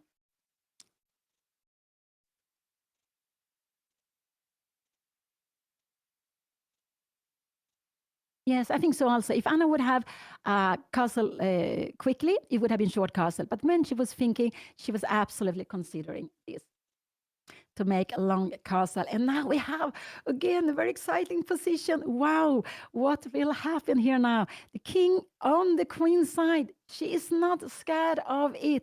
And she is going to push her pawns. I'm not sure which pawn she will push first. I expect her to go g5 actually first. But so what could her opponent do? Could her opponent maybe go queen e2 and g5? Could her opponent go e4 here now? We are going back. I was wondering, how is the position like this? No, the queen is not good here. We are pinning the queen. We are pinning not the queen. We are pinning the pawn. No, this would be absolutely a mistake. I am not. So maybe queen c2 could be a better way of playing. G5, and can we now go e4? We go maybe g4, knight e1, and we put the rook here. And look, this, I guess, we will just take with the queen. And oh, this is just getting very, very good. So let's see. So what can her opponent play? Maybe a little more like rook e1, but remember, rook e1 is not preparing e4. So will her opponent try to open up in the center, or will her opponent go for an attack on the king side, on on Anna's king, but it's on the queen side. So then maybe b4 could be logical. But after b4, I believe Anna should just keep the position locked. This is not a problem. Maybe we will go queen d3, hoping, and after g3, we have this hook. We want to come here, and we're planning h4 to open up for this rook. So this rook will become active. So this is absolutely okay to play. Oh, wow. So exciting. So exciting.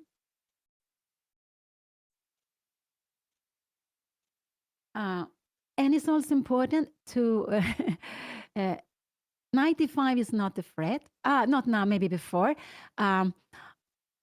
Yeah, there was maybe another variation, but 95 is not a threat because we can just take it with the bishop. We are controlling it. But even 95, it would just be hitting in the air because the queen would just move away and the knight would need to come back also.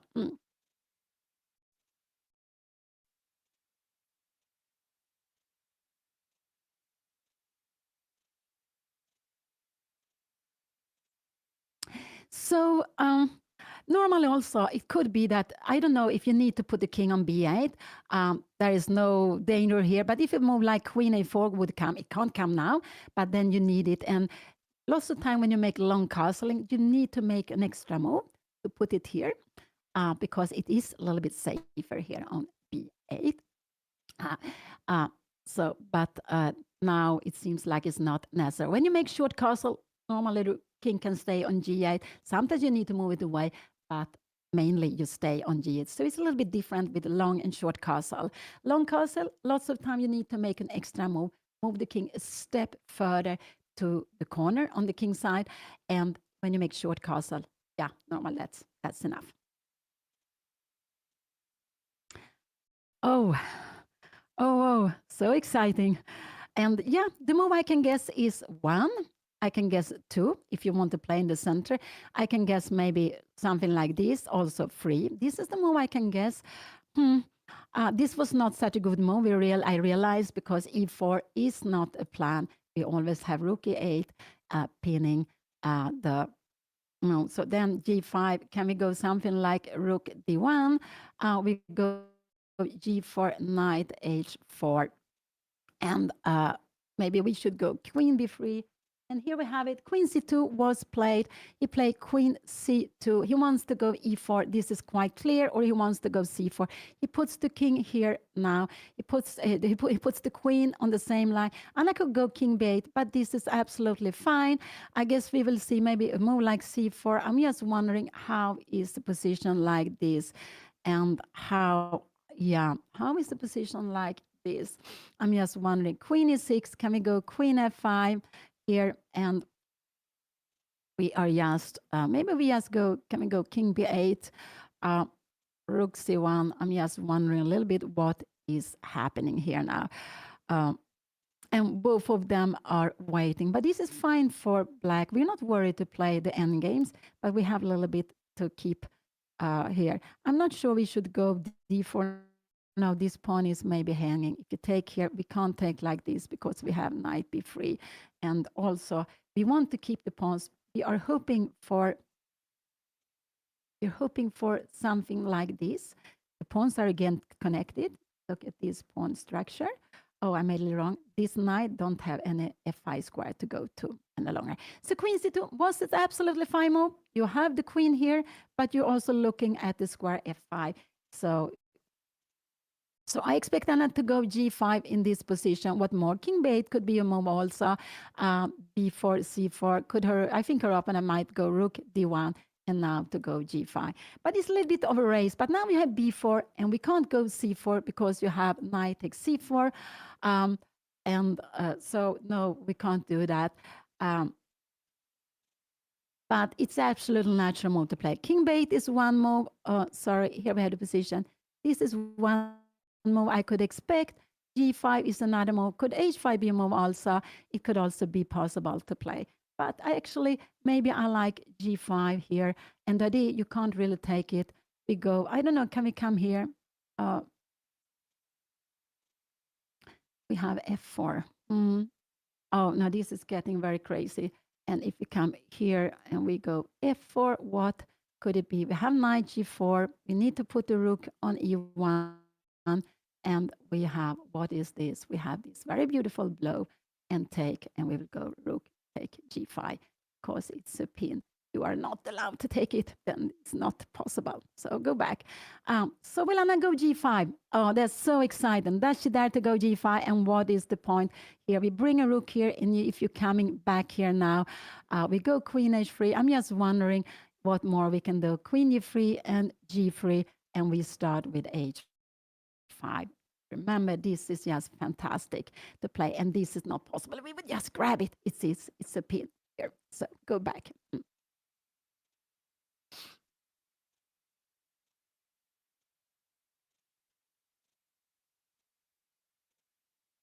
So here's the position. It's Anna to move.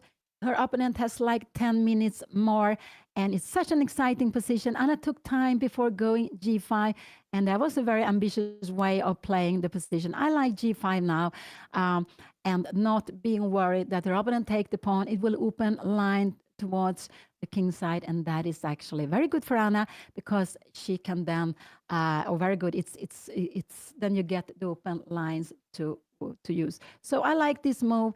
If a move like b4 comes, I guess we go g4 first, knight h4, and we go c4. We're not worried about a move like queen f5. Queen e6 is a good move to have to play, just hoping for this endgame, where this knight will not really have good. After f3, we will probably just, we have even g3. Look at this. I just want to show you. And the knight is trapped. So this is the position on the board. g5, I like. What more could she play? King bait is a natural move. She could go rook e8, but this is a very, then she doesn't go for the king side attack. And I think this is actually the plan. So e5, I like. h5, not as much, because it's slower. Let's see if her opponent go like this. Can we keep on going h3? Yeah, this b4 we have h3. You need to go g3. And here we don't have c4 because you have knight takes c4. We always have to be careful with that. I think this is her opponent's plan, to go c4 or maybe b4, but maybe start with the rook to d1. And queen c2 is a better square than e2. Absolutely. It could also be that her opponent, if Anna go h5, it could be that her opponent wants to go e4. I'm just wondering how is the position like this, and we take, look at this here, and we will go queen take d5. This knight, look at this. This is scary, very, very, very scary. And in a move like this is what I want to say. Maybe we just don't care about the pawn, but this is a move where maybe also just slowly king 8 is a good move, just to keep a7 well defended. So here we have the position. I like g5. This is the move I like. Let's see if Anna will play it. What more can she play? She can go h5 also. That is absolutely fine, but it's a little bit slow. And if she go h5, her opponent should maybe just start opening up her b4, c4, and maybe rook to d1. Maybe, no, I don't believe this rook. Maybe this rook to d1. And now knight takes c4 is coming. Do we have time for something like this? a4, what is happening? g5, you take with tempo. No, this is not so good.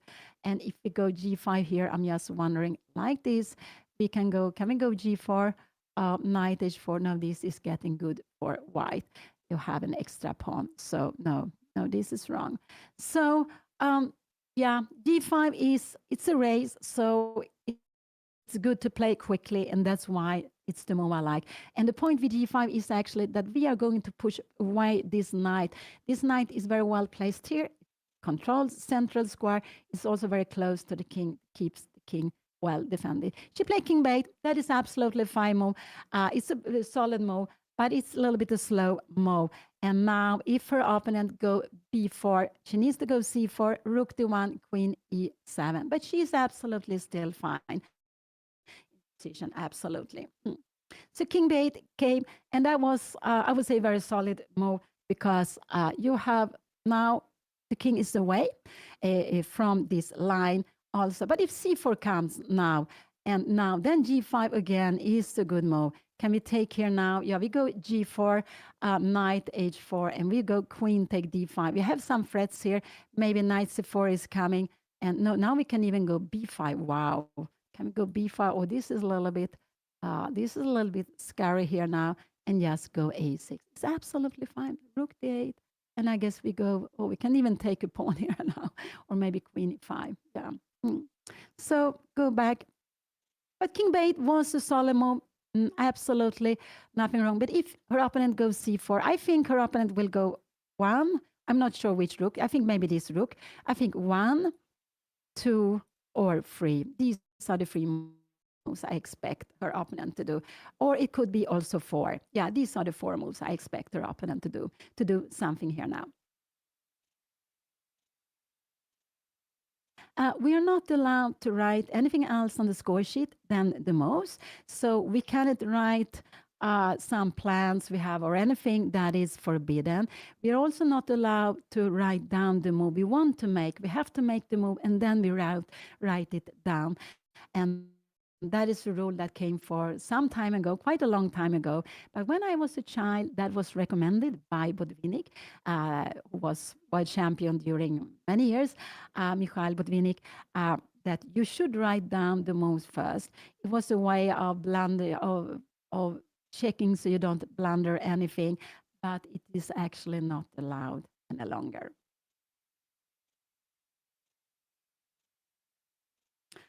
No, the score sheets are the score sheets are the organizer. They are giving you the score sheets, and you should use the original score sheets. And normally there is a copy, so you have original, and the original will be given to the organizer. It belongs to them, and you can keep the copy if you want. But if your game is online, you will also get it there. But if it's not online, I would absolutely recommend you when you go home to either to put your score sheet in to keep it somewhere so you always have it, that you don't lose it, and or to put it in your computer. You can put some notes, some things what you were considering during the game. It's a very good way of training, because in our own games is where we see everything. This is where we see everything. I'm a little bit worried that after c4, Anna will go d4. I'm just wondering about this. No, you need to block it. This would be probably very good. It's a very strong pawn. So you need to block it. You need to block it with the queen. The dream is to block with a knight, but you have to block it with the queen. And now maybe we can go g5. Can we grab the pawn? I'm not sure. Coming back here now, and let's see. We will need to have it. And we have f5. And we can see how this would be a blunder. Queen d6 is a good way. We are threatening the knight, but we're also threatening mate. One. I am a little bit like, sometimes I'm making the moves very quickly, but it's just I want to show what can happen. Of course, anything can happen. But 1, 2, 3, and 4. This is the most I expect. I'm not sure which rook, but I expected one rook to d1 or one of these pawn push move. And I cannot see any other moves to be played. There is knight. This is not really why to play this move. We can even go g5 here, because after knight take, we have queen d6. You're coming back, and we have g4, and you can't move away the knight, because if you move it away, I will just show there will be mate. So knight b3 is not really a threat to take the pawn.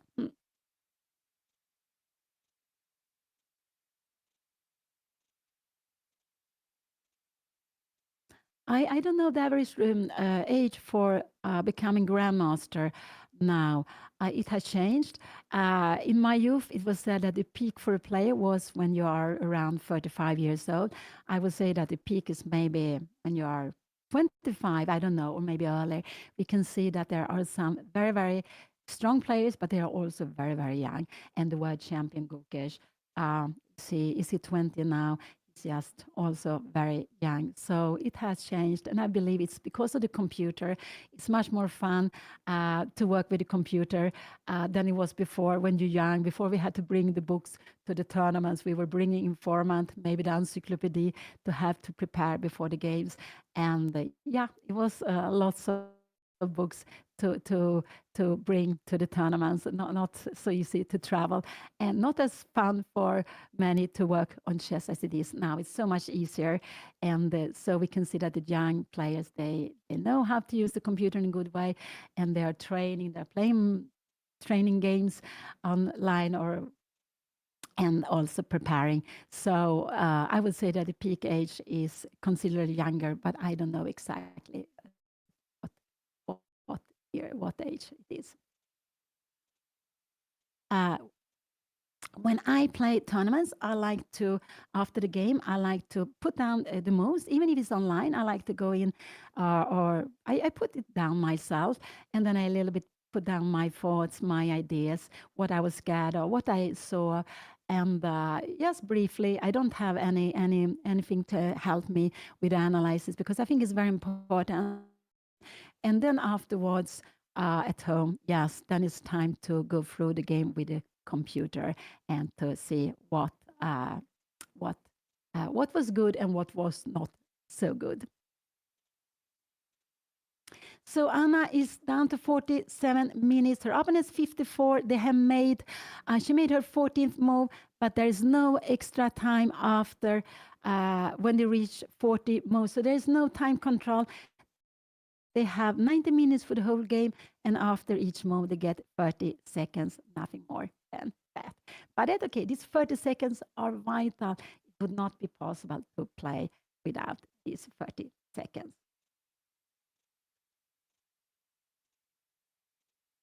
And now we can see they're both so very well focused.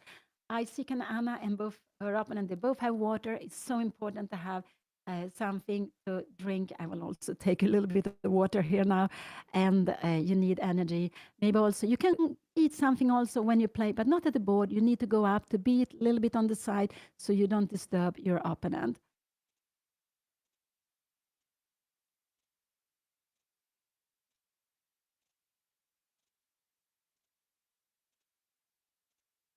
Oh, wow.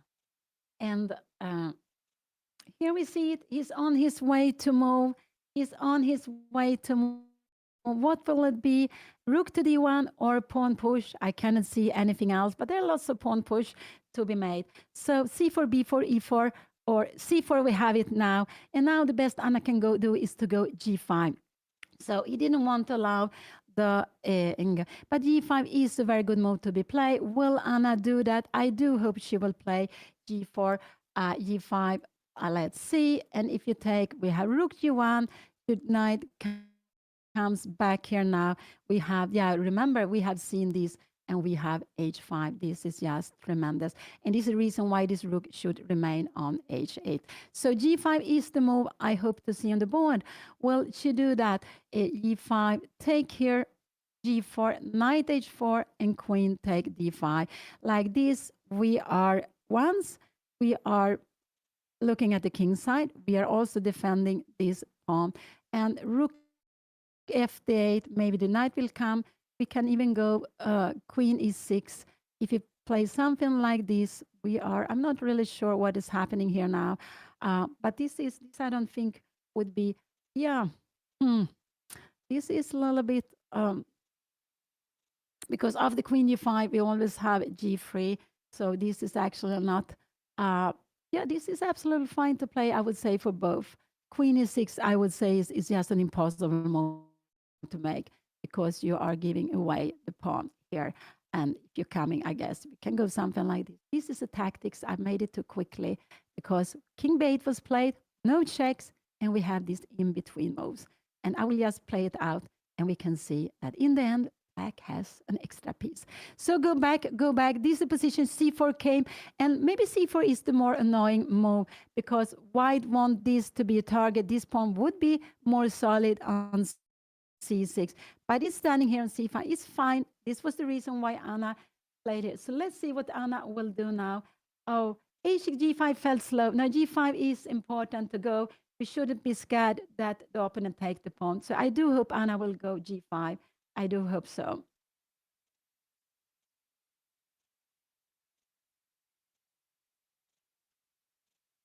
Yes, g5 is what I would love to see on the board.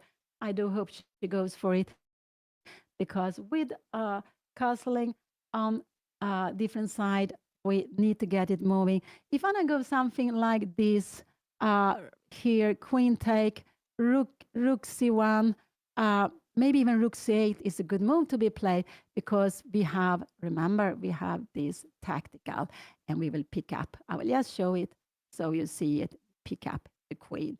That is not possible. So let's see what she will do. Oh, she go d4. She go d4. I'm not so happy about d4, but this is her plan to be played like this. Um, and her opponent can't go a move like this would absolutely be a mistake. We can go queen d4. Maybe we can go queen d3 also, queen c3. Can we go something like queen g4 here now?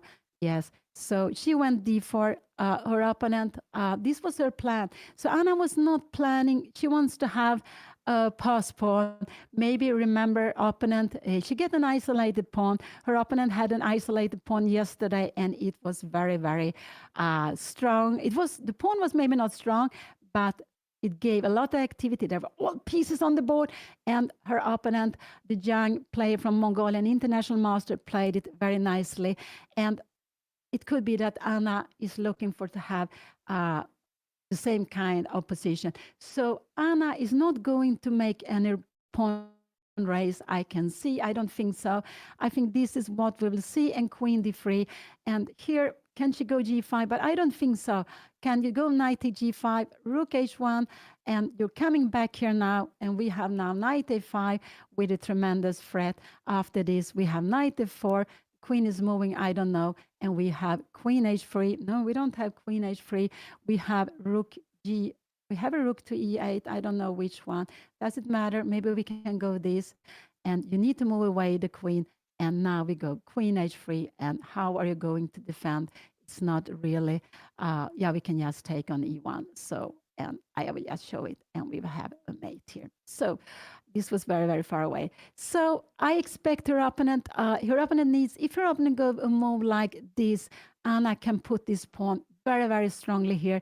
Queen c3, maybe now, I'm not sure. Now knight e5 might be coming, and like queen e7, maybe we can go knight b3. Then we have knight e4. This is not possible. Can we then maybe go e4? But now we start going g5. And after a move like e5, we have knight h5. We're going to push this pawn. We have a knight coming to f4. And this is absolutely very, very good for Anna. So she plays the position in another way. She's playing in the center. She is creating a passed pawn here now. And the question is, will this passed pawn be weak, or will it be so if knight b3 is coming, this is not so good move. Queen c3, we probably will jump in.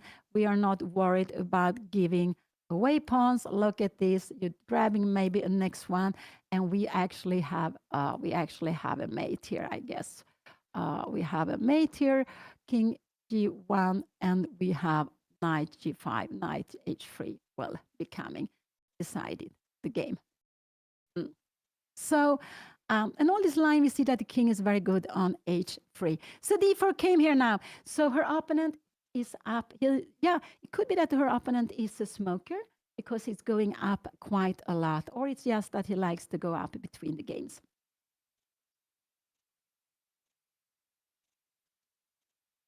So,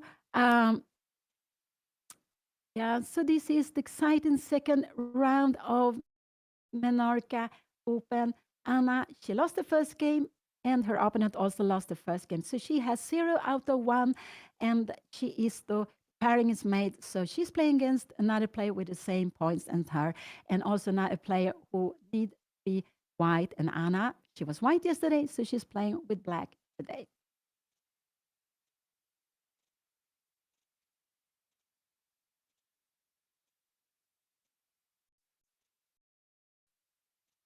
And we also have made our chessable course. It has been out for quite a long time. It's with how to play with the white pieces, with lots of Anna's favorite lines, also some little bit different lines. And we have made it together, Anna and me. So for those who have bought it, I just hope you enjoy it. And there is also chess party coming up in Stockholm in just 10 days in Stockholm, my hometown. I'm just so happy to see lots of chess events. It will be the chess party of the year with very famous players coming there. Anna will be there, Judith Polgar, Andrea Botes, Gotham Chess. And so it will be just very, very lovely. And for those of you who wants to go there, but you haven't bought a ticket, you can write Anna and you get a discount. And I'm also very happy to see that 1000 mana, it means playing with 1,000 people. This tournament is coming back. Will it reach 1,000 people? I'm not sure. But I just played it in my youth. It's exactly 50 years ago when I played it the first time. It was held in the town hall in Stockholm, where you have the Nobel Prize in the Blue Hall. It's called in Swedish Blåhallen. And so it was a very traditional tournament, but it hasn't been held for a long time. He take on d4 immediately. Anna will absolutely take back. It was a must move to take there. She will take back here with a pawn. And what will he do here now? I think he will go queen d3. And now then Anna needs to go g3 because he needs to stop the pawn. And the only way to stop, he went b4. He went b4 and he played it immediately. He wants to play. Here it came, but this is not a good move because Anna has d3. She can go d3 and he needs to go queen c3. And now Anna has knight h5 and she can put the knight on f4. If you go e3, yeah, we can go queen d5. Can you go king h1 here now? Maybe we can start with some f5. We can't go queen f4 because you just grab it and there is no danger. This knight remains and you keep it. But it was a mistake. He played it immediately. Yeah, for me, this is shocking move. Now Anna should put the pawn on d3. Also, with the pawn on d3, one is you restrict your opponent. This pawn is very annoying. It's also on a light square. So this bishop might be stronger. You need to come here. And now I like maybe even knight h5, yeah, directly. Yeah, you can't go knight e4 because it defended, but maybe knight h5 directly. And a move like knight e4, we will go knight f3. Let's see if you do something like this. We will go h5. We will start kick you. And h4 is coming. Look at this. h4, you can't go. We will even go e5. What is happening? If you take here now, we get open files and you see how we are attacking here. This is just very, very scary. And after a move like this, I just mixing out the moves. We have a tactic. The knight are always tricky with the forks. And here we have the fork with the king and the queen. So d3 is just a very good move to be played. She can play other things also. She can go g5 if she wants to, but I just like to put this pawn here on d3 just to restrict the opponent, and then queen c3 will absolutely be coming.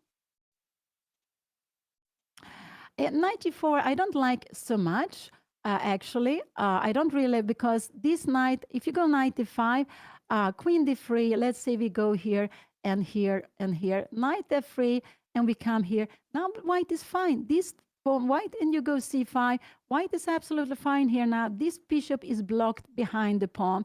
So for white, it was good to exchange one of the knights because so I like to go d3. Here, can we now go knight g4? But now we don't have, I don't know, h3. We need to come back. Can we go h5? It could be, but because this would absolutely be the end of the game. I just want to show we can have this tactic if you want to, and we can just pick up queen. So it's here. Here is the check. So b4, d3 is absolutely a very, very normal move to play. Push white back and then take more space, and then you continue with g5. g5 directly is also fine. e5, if you go queen d3 now, we have g4, knight h4, and we can go queen d6, g3, and queen take b4. But I don't think Anna wants to take this pawn. Can we do like this, queen c3, and after a move like queen f5, we can even take here. I'm just wondering, I'm just blitzing out everything. Queen to rook. We want to take this pawn also. But isn't this a little bit scary? No, it's not. We have bishop b6 here. No, it's not. So go back. So here is the position. But b4 was not a good move, I would say, because I like d3. I like this pawn on d3 just to take space, and then we will go for the attack. And we can see d3, queen c3. Look at this knight. knight h5, knight f4, and knight e2 check. But on f4, the knight is looking both on e2, but also look very close to the king.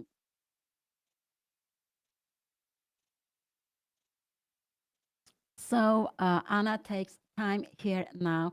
So let's see what she will do. And this is the second round. Anna lost the first game, and you can see she has 0 out of 1. But Anna also played against a player with 350 points more yesterday, and he played very well.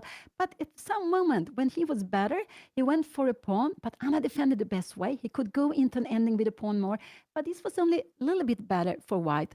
And so he decided not to go for it. And then Anna was fine. She was actually tiny better, but she went wrong. And in the end, he won. He won in a very nice style. Her opponent, blitzing out a nice combination, decided the game. And wow, yeah, it's always very exciting. What will Anna do? His plan is to go c5, b5 to blow up the position here. So Anna needs to get things happen. Also on the other side, she can't play too slowly here.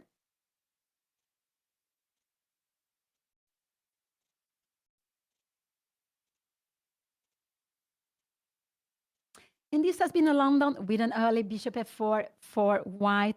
Anna expected that, but then he played differently than she thought. You could see that in the video. She was explaining what she was thinking before the game this morning. And but now we have this position here. It's a very exciting position where Anna decided to go for long castle. It's an ambitious way of playing. It's absolutely an ambitious way of playing. And it was probably the best way of playing. I would have gone for short castle. I am more solid, a little bit more, maybe too solid sometimes.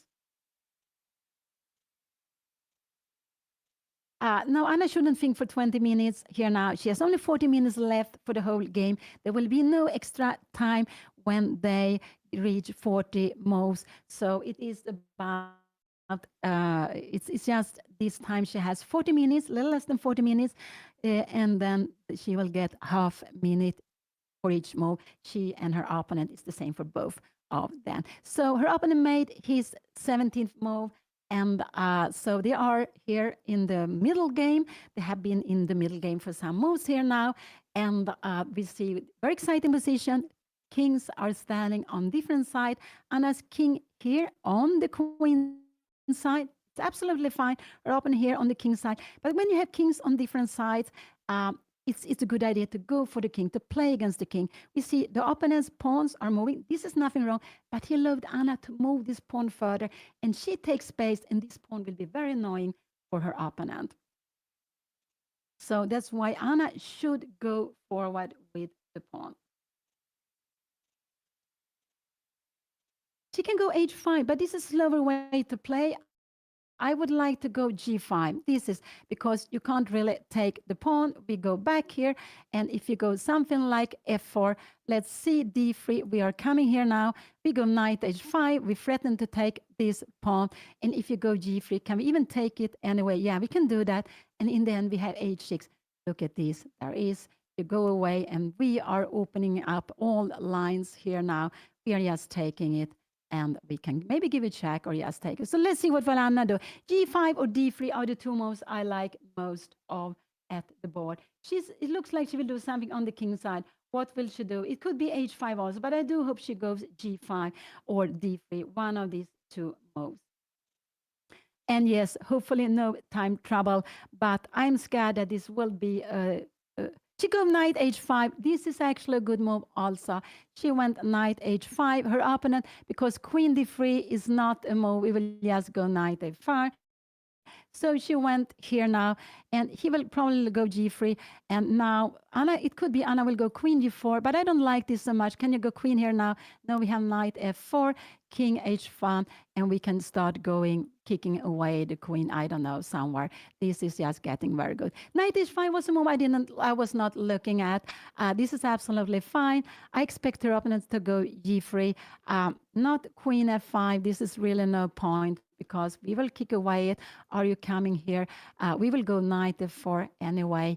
And this is, you can go something like g3. And we have a check and we have a knight. Oh, you see a knight jumping into here and we have this beautiful square. Now this is just very good. And maybe h6. And what is this? Queen is getting very badly placed. We might go g5. We're just keeping it here.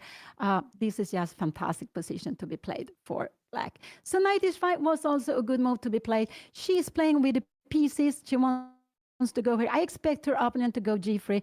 This is absolutely what I expect her opponent to go for. d3, queen c3, and now queen d4 is a good move to be played. Can you go knight e5? We have, oh wow, we have even knight f4. Wow. The point is, if you take here now, we have this check. You're coming, and we have a very good endgame with a knight here on c3. This is a good endgame. You're coming somewhere. We will go probably back. I just want to say, and look at this f5. This knight is almost trapped, and we are bringing in our pieces, rook somewhere, and we have, oh, wow, wow, wow. Oh, this is tremendous. So I'm playing all the moves very, very quickly, but I just want to show that Anna can also go for an endgame.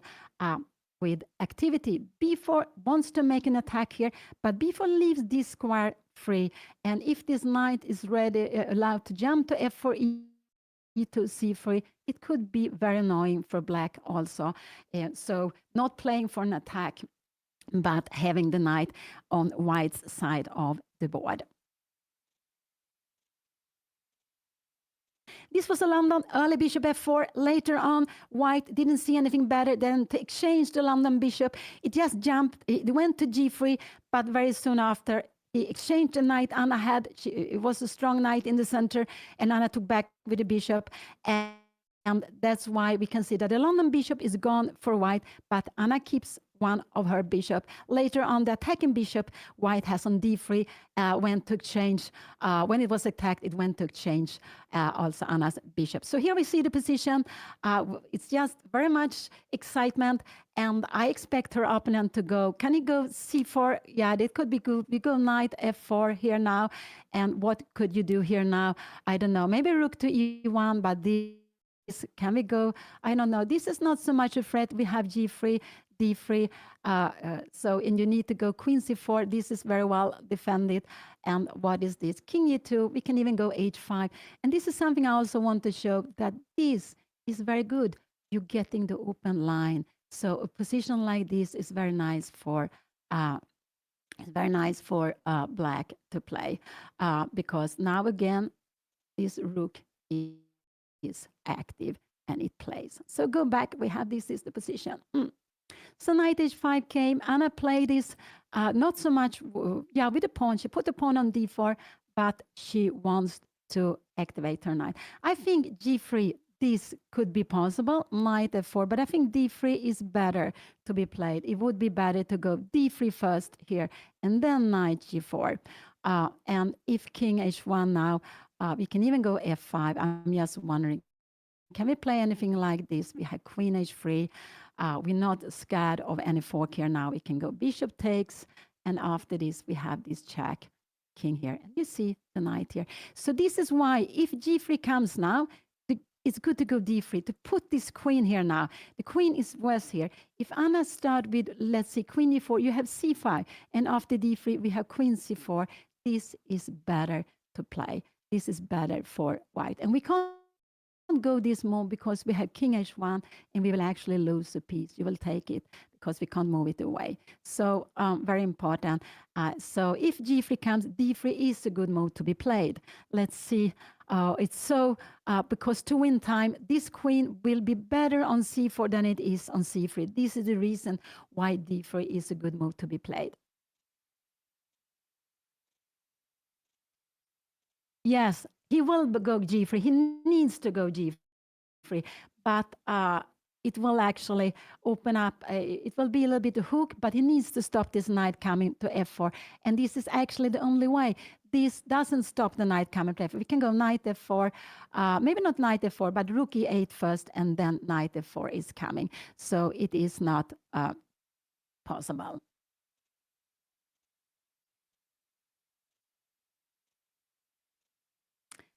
Oh, And we can see now he's taking his time. Will he go g3? Will he go c5? If he goes c5, Anna will jump into f4. This is quite clear. And if he starts to go some b5 move, Anna can take the pawn. She can also go, can she go queen d3? I don't know. D3. This is actually not so good here now. D3, you have queen c4. We have the check here, and we're going for the end game maybe. Maybe h5 is a better way to play, and yes, to keep it. And if you go h3, this is not the move because we keep it like this. We don't play. I just want to show that this would be a mistake because we have queen take f4, winning piece here. So has he played? No, he sank into fourth. Anna is down to 38 minutes. We can see she has less time than her opponent. Her opponent has 42 minutes. Will he go g3? I think he will go g3 because it looks so scary. But it could also be that he doesn't want to push any of the pawns in front of his king, and then he will do something else. What can I expect? I expect one move or two moves. These are the two moves I expect him to do, nothing else. Knight f4 could be a move to be played, but it doesn't look so good because after a move like g3, we can even go queen h3. If you take it here, yeah, we have queen take f3. We are equal, but look at this king. There is no defense for the king. We have a huge d pawn also. This is just, wow, it's just winning. So knight e4, no. I would expect this one move or this. These are the two moves I can see in the position here for her opponent. Okay, maybe a move like rook e1, but then again, queen here, coming here. We have even knight f4 and with the fork coming. And so you need to go somewhere. And I guess we can go queen d4 and g3. And this is just getting very, very unpleasant. And we start moving here. And this is the hook I was speaking about. White has moved one of the pawns in front of the king. And it makes it possible. We will go h4 and we will open up for the rook. So it's a hook black is using to open up on the king side, to open up to attack the opponent's king.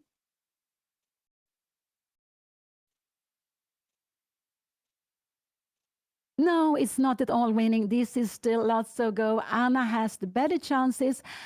She has a good position, but we know just making one mistake can change it completely. And sometimes just you play all the game perfectly, very nice, but one mistake, one blunder, and it's all gone.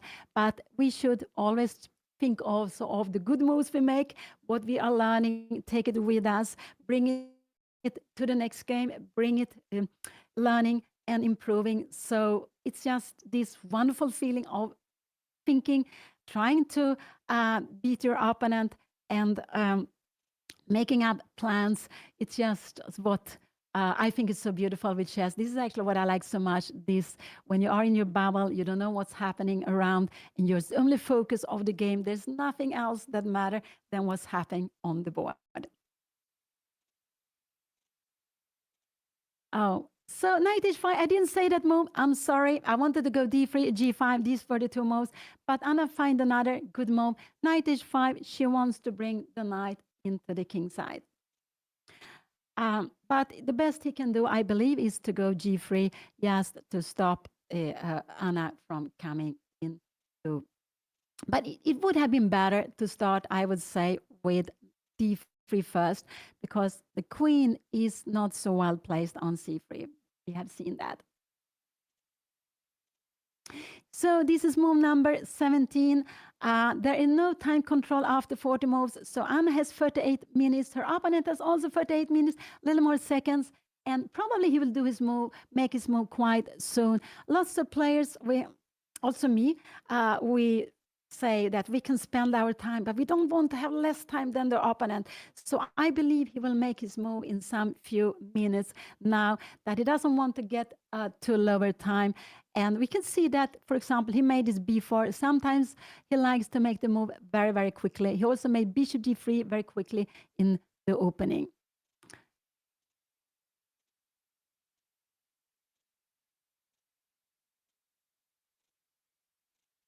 Yeah, the knight on the rim, we say, is normally not so good, but there is a plan to get here. He can stop it, and Then Anna can go queen d4. Can he go king h1? Absolutely. But then we have these, and we can't go with h5, but we can start trying to make it quick here. Can we go now f4? I'm just wondering, queen c3, we can go here. Now we have huge threat of taking h3. You need to go even g4 here now. And in a position like this, we go knight f6, and we have a huge threat to take here. This is actually, I don't know what is happening here now, but this is very, very good for her. Can you take her on b7? I'm just wondering. We go to rook to c1, and we are just keeping everything defended. So we see this king is solid anyway in a position like this, and there are not threat yet to take here, but it could be later on. Absolutely. So let's go back. What will he play here now? So I said 1, 2. This is not a good move, 3 moves. These are the moves I could think of. This could be a move, but it's also not a good move.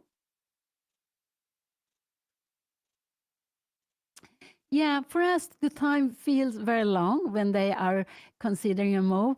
But when you play yourself, the time is just flying away, just to go so quickly. And I am myself a slow player. And so it's just like that. It's just flying away the time. And I'm just trying to see what plans, the reason why they choose a move or another. And here is quite clear. Anna wants to activate the knight close to the opponent's king. And if it's allowed to f4, it will be very strong there. And we can see how her opponent is hesitating. He is actually a little bit less on time than Anna now. And will he make his decision? He hasn't decided yet, but it looks like he takes up his arm. I think he will make the move soon now.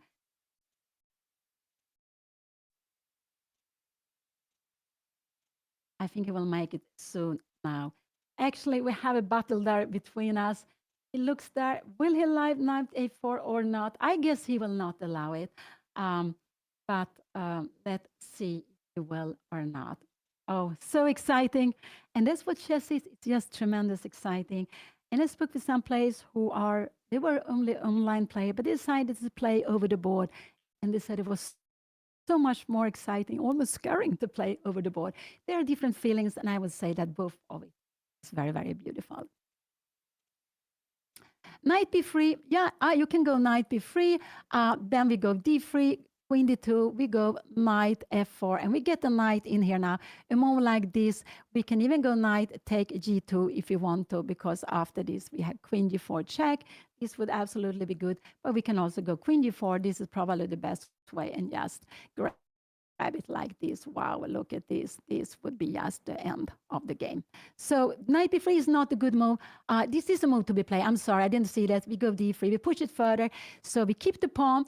It's just restricting, and we get the knight to f4, because look at this here. And now queen is coming. So then black gets everything black likes to have: a pawn on d3, very far down in white's position, and a knight to f4, very close to the king, but also very close to the center.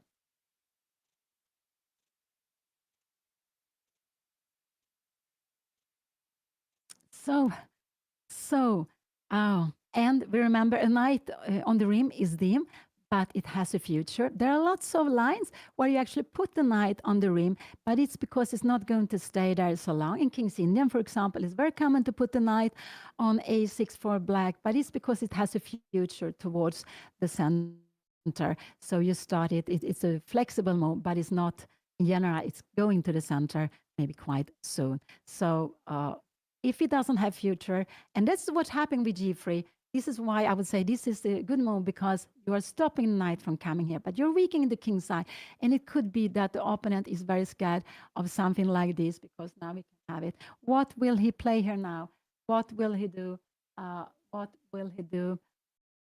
Oh, he's looking. He doesn't, he's not happy. It seems like he's not happy, of course. Otherwise, he would have played quicker. And here it comes. I think it looks like, what will he do? What will he grab? Oh, it's so exciting. What will he do? Will he go knight b3? That someone said. But, or will he stop Anna from going to g3? G3 is that you are a little bit weakening your king, but you do something very important. You stop the knight coming from to f4.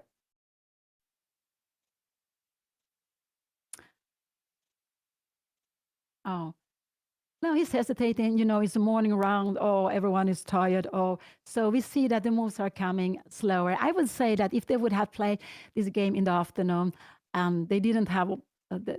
If this was have been the first round, the game yesterday, it would have come quicker for both of them. I believe so.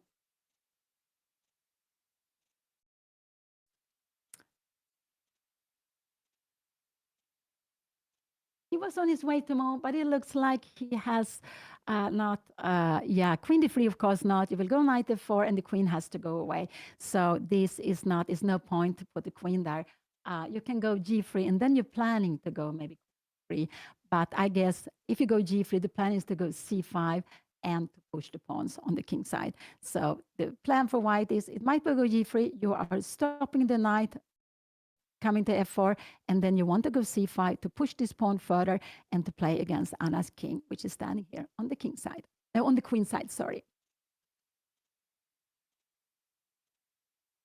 Oh, so exciting. We take away all the there, so it's more arrows, it's more easier. So this game started at 10 o'clock in the morning. They played the game, and I finished 9 o'clock p.m. yesterday, so it's very tough to start only was it 13 hours later with a new game. And not only that, they are playing now. They're going to play at 5 p.m. another round. And then tomorrow they will have the 4th round, and they will also have the 5th round. So there are 5 games in just 2.5 days. That's so intensive. So, and that is why they're playing with this classical format, but a quicker classical format with no extra time after 40 moves, because the games need to be a little bit shorter, and so the time is more important in this game. It looked like he was not going to go g3, but now he is just thinking it over again, what he will do. I just wish that Anna had water something more, or just something else to, because you need energy. They have been playing for 12 o'clock. They've been playing for 2 hours. And so, and after a breakfast is normal, not as much. You don't get as much energy as when you are having a lunch or a dinner. So it could be good to have something more for energy. Water is very good for energy. Some people like to take coffee, tea, maybe something else to get energy. I believe I like to take a banana or eat a little bit in my game. Some people don't want it at all. And if you are eating, you have to do it beside the board. You're not allowed to eat at the board, so you don't bother your opponent in any way. No, g3, could it be? No, g3 knight f4 is not good, because you will just keep an extra piece. These 2 knights are very good, and you don't have queen h3. This knight is well defended by the other knight. You need to have this position. This would be very good, but not this. Without the h pawn, this would be working. With the h pawn, it doesn't work.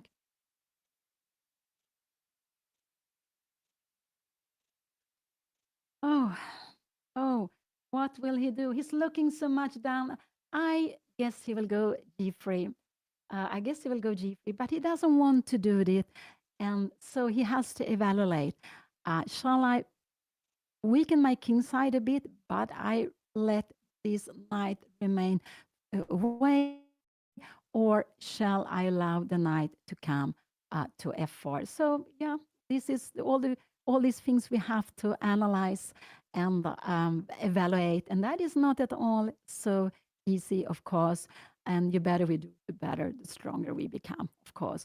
And the quicker we can make the decision, it also makes us stronger, of course. And we could see that yesterday, her opponent, the young player, the young international master from Mongolia, he was playing very quickly and put pressure also on the clock, not only on the position. But now he has been spending, wow, he has been spending, isn't it 20 minutes after knight h5? So I was surprised. I didn't look at this move at all. It's absolutely fine move. It's a good move. One of good moves Anna could make, and she has a clear plan with it. And but also her opponent seemed like he didn't look at it, or is not sure how he's going to handle Anna's way or Anna's plan to activating the knight into his side of the board and close to his king.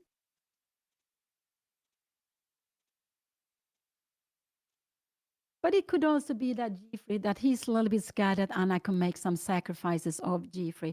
If you go this G3 pawn, you can see that the bishop is looking at the G3, the knight is looking at the G3, that Anna could try to get some sacrifice working, but it wouldn't do. He has a very important knight here, and this is also a very important knight for white, that this knight is defended by another knight. We have a queen that also can be defending on the second line if the f pawn comes off the board. So these wouldn't work so well, I would say, this sacrifice, because there are two pieces. White could give maybe one piece back and keep everything defended. So I don't think so. But I don't think threat on G3 would only work. Let's see, I go G3, I go Queen S1, and if you come here now this would actually be working because you have this check here, and we have also, we can go D3, and now you make something. If you come here, we have the fork here. I'm just wondering a position like this, and we can start going G5. We can just go for an attack in a position like this. So, and but after G3, Queen H3, her opponent could just go something like C5, and now these are nothing to be scared of. Check, king here, and check. And we have knight H2, and there are two pieces more. We will go knight F3, knight E4, and it's just winning for white. So this is what I tried to explain. So her opponent's down to 25 minutes. He has been thinking more than 20 minutes, like maybe 22, 23 minutes. Wow. They didn't like Anna's move, knight H5. So what will he play? And it's also, wow, it's very exciting. And it's also nice to see that Anna has more time. But I just do hope that she is deciding on a good plan to play here now after this knight. If he goes G3. If he doesn't go G3, we will see knight F4 coming, I would say. But if he goes G3, I think Anna will go queen D4, but D3 is a better move to be played. Yes, white has spending quite a lot of time, and there is a saying that you shouldn't spend more than 20 minutes on one move, because after that you will calculate the same thing over and over. And also here, when they start with 90 minutes, 20 minutes, they start with 90 minutes, and there are no extra bonus time after 40 moves. 20 minutes is a big part of the whole time you have. So, so 20 minutes is actually what you should try to keep it as a limit. So yeah, it will be white's move number 18. They have made 17 moves each, I believe. Yes, they have made 17 moves, and it's quite.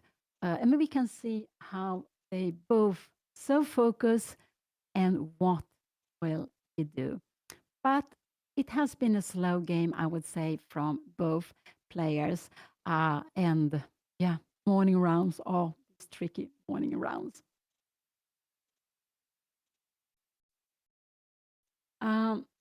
Yes, time management is very important. I would say it's good to train time management to make decisions in everything, also in life. I think that will help for chess.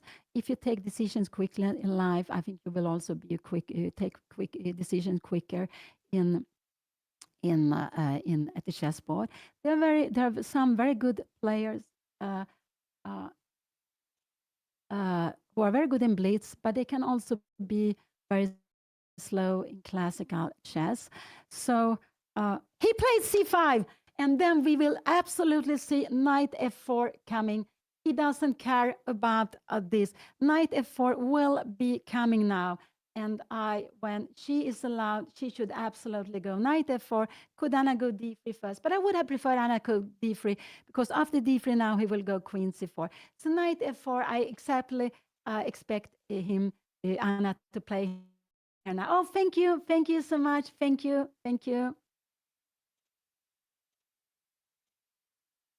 And it looks like Anna is on her way to move, but knight f4 is just so very good, just to get this knight into the game.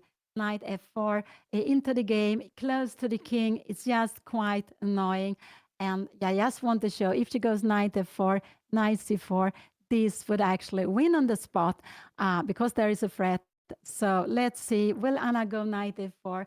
I just do hope so. It's just the natural move. She went knight h5. She can put the knight on f4. It's very active there. So let's see.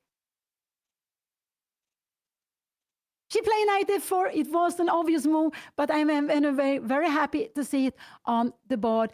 And queen d4 is not dangerous now, but now Anna has some ideas of going d3 also. But okay, queen c4. Maybe she will go queen g4 here, and then we'll go g3. So let's see. Her opponent go b5 here now. Then Anna actually can take the pawn, but I'm not sure she will do that. Taking the pawn here, we have a rook to b1 here now, and we can go d3, queen d1 here now. Or we can even take next pawn. There is no danger. So actually, if he goes b5, Anna can actually grab the pawn. Let's say he go a4, just to see. We go d3, queen c4 is a good move to go, and now it's actually good to go g5, just to move away the defender here. You go b5 here now, we go g4, this knight goes I don't know where, somewhere, and we have check here, and maybe queen f5. We have a terrible threat of queen take queen e5. I just want to show you my threat. This is queen e5. We're threatening mate, but we're also threatening to pick up the rook here on a1. So go back. So he allowed Anna could go with a knight to f4. Oh, thank you so much. Thank you. And that was very good. The knight was not so strong on the rim, but it planned to get here. And now we can see it's on black's, the white side of the board is very close. If this knight comes here, I told you, queen g4 would win on the spot. We could even make queen knight g2, because after this, we have this winning move, so you can't take it back. That would also be a very good move to be played. So knight f4 came. This knight needs to stay. It's the same. You can't play here. We can go d3. We can take on, no, we can't take on g2, but we can also go queen d4 if you want to. But probably a move like this. And now queen g4 would be good, because after knight g3, we are standing on the same line. We make a check. Maybe on h3, but knight e2 is also a good way of making the check. And when you take it, have the queen. So I make the moves a little bit quicker, but I just want to show that there are tactical ideas to watch out for. What could I consider her opponent to make? I could b5 and a4. These are the moves I could consider. Is he scared of a knight here? If you go maybe rook b1, Anna could actually even go check here, king d1, knight c3, but this is not so good. The knight is better to stay there, close to the king. So this move here is actually g5 is a good move to be played, and after b5, we go d3. If you go c6, we don't take on c6. This will lose the game, because you take back, and it's a check. We would actually lose the queen. But remember, we want to keep the position close. The king is very good on b8. We go queen d5, and we have some threats after a move like this. We can go rook e8. Yeah, we can go rook e8. This is very good. One rook to e8. And the point is, if you do something slowly, we will just grab here. And when you take back, we have mate 1. So we have this now. We have lots of.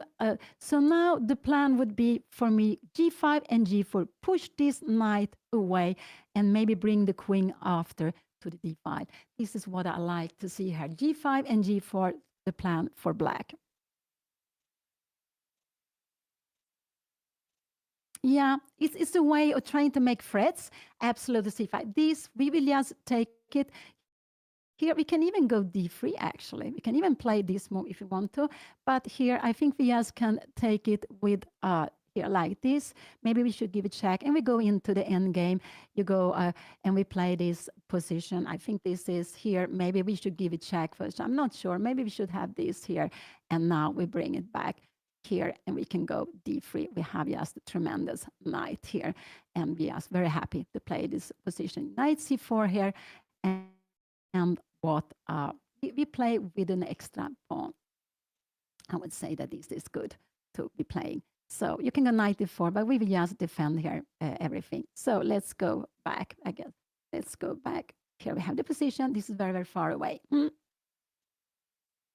So now Anna, she played knight d4 quickly. I was very happy to see that she spent some few minutes, and that was good because it was an obvious move. And now he go g3. Oh, he go g3 now. Wow. So what can Anna do now? She can go d3. She can give a check. I expect her to give a check here now. And now he go there. He wants to take it away. She can also go queen g4 here. But queen g4, I'm not sure I like so much because king h1. No, I don't like queen e4 so much. Should he play g3 now? No, I didn't expect that move to be played. Now d3 could be played. We have queen c4, knight e2 check. You going away somewhere, and now we have h5. We have this idea of attacking, and you don't really want to go h4 here now. We will go g5, and if you play like this, we have, oh, wow, what is this? Knight f4 take. We have a check here, king h2, and we have bishop f4 check. Oh, it's just the end of the game. So g3, this is a hook. So I like now this idea, going d3 here, going knight e2, and when you move away to go h5, this is the plan I like to play for Anna. She can play it with or without. She can go, can she go g3? No, if she go knight e2 check, king e2, if you go h5, we will kick away this knight, knight c3, and you will go h4. This knight is not, it's good here, but it's better on f4. So I like to go, I like to put this here first. You go away. This is a logical move to play, and you go check. You go somewhere. I'm not sure what is better, and we go h4. This is what I like to play. So let's see. Very important how Anna is, how Anna will handle it. But you see, there are all the time new ideas, all the time things happening. So I like d3 and knight e2 check. This is what I like. It doesn't really matter the way you play the moves, but it would have been good to do d3 a long time ago. But it's possible that her opponent would not have allowed her to get the knight to f4 then. Anna has better time, and hope she will not think too long. But my moves are knight to e2, pawn to d3, and we have this hook here, and then to start an attack with h5, and then this rook is very good on h8.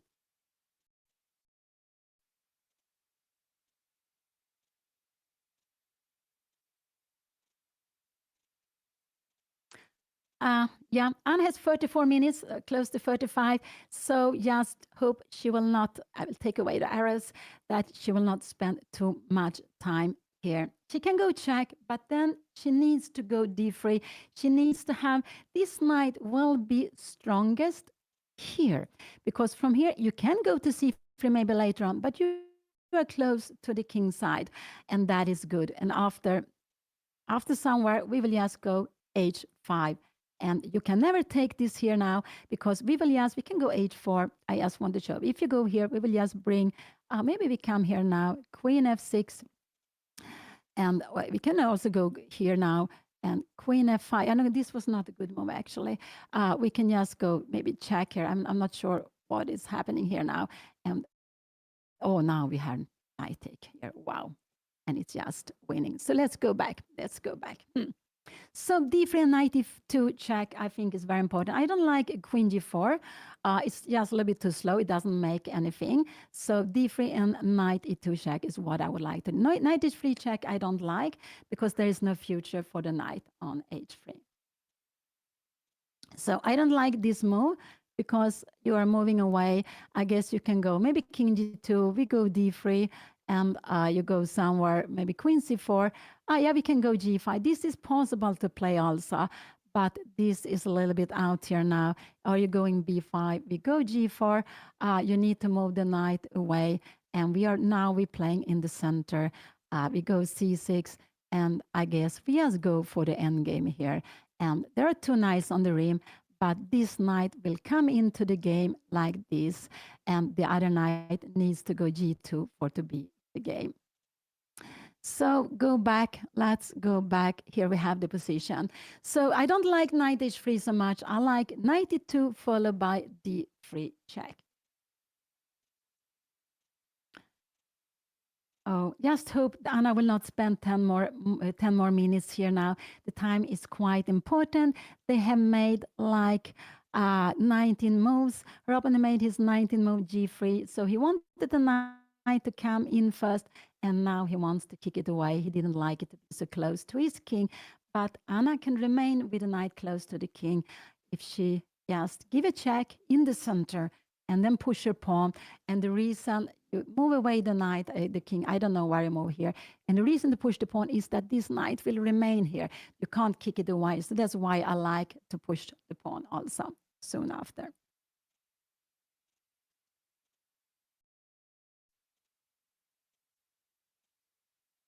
I think Anna has a quite fine understanding. Uh, uh, And here we have a check. It came here very good. King g2 will come. Okay, he needs to move the king. There are only 2 moves to make. Will he go? I think he will go king g2. I'm not sure what is better. It could be if you go king h1. If you go king h1, it could be. But now when he moves to king, so we have it on the board. She needs to go d3. Yes, quickly. And I'm not sure if she will do that. It could be that she makes something else. If she goes now, the moves, if it comes here, can we go h5? Can we just go queen d3 here now? Knight c3 and h4 is coming. Remember, we don't want to go like this. We have this king here now. And what is this g5? Not g5 here now, but maybe f6 preparing g5. And you can't really do anything like this because I guess we just go rook take d4. If you take here, it's not only a fork, it's a mate. And I play this maybe, and if you take like this, we have rook take h4. You can't take it because we will take the queen. So let's go back. Let's go back. Here's the position. But I do hope king d2 was played. I do hope Anna go d3. Well, she played it. The king d2 was played on the board. This was the best move, the most logical, keeping this square here just. And now I like Anna to go d3 to keep this knight strongly on e2. And d3 or h5, these are the moves I would like to see on the board here for Anna. I don't like so much g5 here because after queen d3, rook to e8, rook fe1, this is getting a little bit wrong here now. There are pawns hanging little everywhere. No, I don't like this. So not g5, not g5 at all. But h5 could be, but this is the move I like. So this knight will remain on e2. This is very important. Her opponent is planning queen d3 to kick away the knight. So let's see Anna make a move like this. You can go queen d3. We can, if we defend it like this, we have this move and we are kicking away. And not only kicking away, we are also getting away with a pair of rooks. This is worse. So that's why I like Anna to play d3 to remain with the knight. After this, you can go wherever you want. And now we start pushing here. So this is, we have this hook to play against. And we want this knight to remain here. One is that they're blocking the e line. One is that on e2, this knight is very close to white's king side. Oh, wow. Exciting. But chess is like that. It's so much feeling, so much emotions, so much plans, ideas. And yeah, wow. And it's just nervous to watch. It's much less nervous to play yourself because you're so focused. When you get into your bubble, you don't really know anything else than just focusing on the game. And as long as it is very exciting, of course, if you feel that I can't, I have no chance any longer, but you try and all the best. Try to find to make a way to make it difficult for your opponent, and that's the way we have to do. Even try to enjoy even when the positions are difficult, encourage ourselves to find good moves, to make it more difficult. Maybe it doesn't work, but at least we have done the best we could do.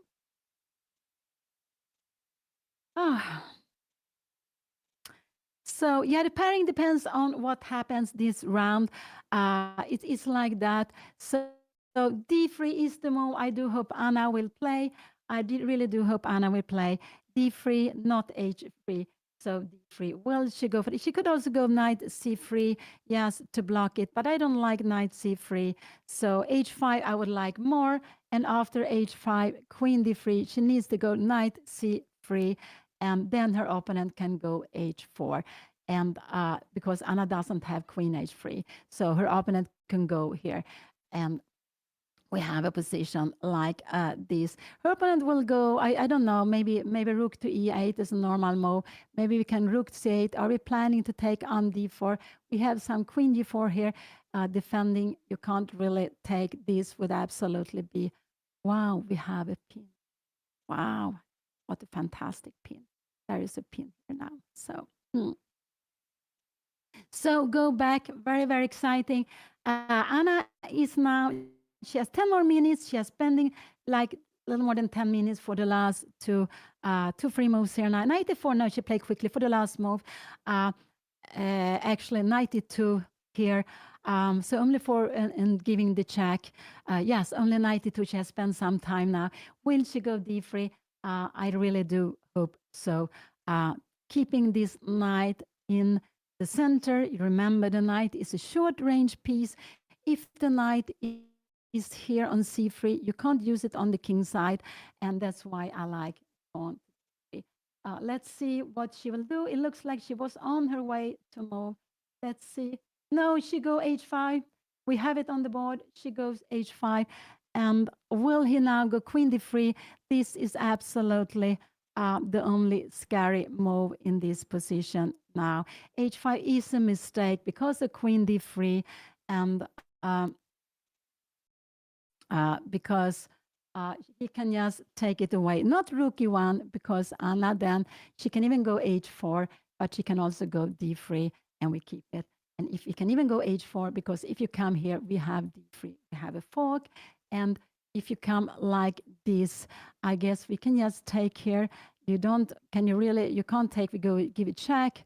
And if you come here, yeah, we have this check. We can even take here actually, and like this, and this will be, I think this will be just this decisive very, very quickly we have here, and we will just grab the rook, and after this, like this, have it. He played queen c4. He played queen c4. Now Anna can go d3. She can go d3. He didn't block the pawn. He wants to kick away the knight, but he allows Anna to stay with the knight on e2. This is not the best move, but his plan is, I think the logic is that after d3, he wants to go b5, but now h4 is a good move. He wants to go c6, but what can Anna do? Anna can actually, she can go even for the endgame, but she can keep the queen here. And if it goes like this, she can give it check. I'm not sure what is happening here now. She can go queen take b2, and he can go queen c6, and she can actually play, just go after and play this endgame here now, king c8, and she's going to grab this pawn. She is going to play with an extra pawn. The endgame is absolutely fine to play. We have rook d5, knight takes f7, and we have rook f6. This knight is actually trapped. Yeah, you can come here, but we can actually go after it, and we will trap it. Oh, I'm getting so excited. So queen c4, the idea is right, but allows Anna. So I do hope, so if Anna goes d3, I do hope she will do it. If she can play a move like this, he will absolutely go rook e8 and then go d3. No, it's not sure he will do that. It could also be that he will go b5, but then Anna has h4. So it could be that Anna will put the rook on e8 here now. It could be, but then she needs to go with this rook, and rook e1, now she needs to go d3, and we have b5. Can she go h4 here now? I don't know, c6, but it is less. The rook is better on d8. It's better. So the best move is to go d3 here now. He will absolutely go b5. This is his plan. Anna can go h4. If you take here now, we go g5. You are coming back, and we have a check here, and this is going to be a mate. This is absolutely going to be a mate. You're taking here, we're going, we can even take queen, take g3, it's a pin. So let's see, what will Anna do? She went d3, she went d3. This was an obvious move, but even when there are obvious moves, I'm getting excited. because it's the best move. She remains with the knight. Remember, this knight need to remain here. And she has a very strong, annoying passed pawn far down on White's camp, and she is planning to go h4, and she could have played this in another move order, forcing this position. I'm quite sure her opponent will go b5. Can he also go h4? This is possible. Anna comes here, and he go b5, and she can even go queen g4, playing the end game. Will he be ready to go so? And now knight h2, we have f5, and after move like f3, this looks, oh no, knight take g3, and we are entering. Look at this bishop from far away. It also controls g3, so it's not possible. So she played this very beautiful d3 move. It's a necessary move. It's a strong move, and we're keeping this knight very annoying.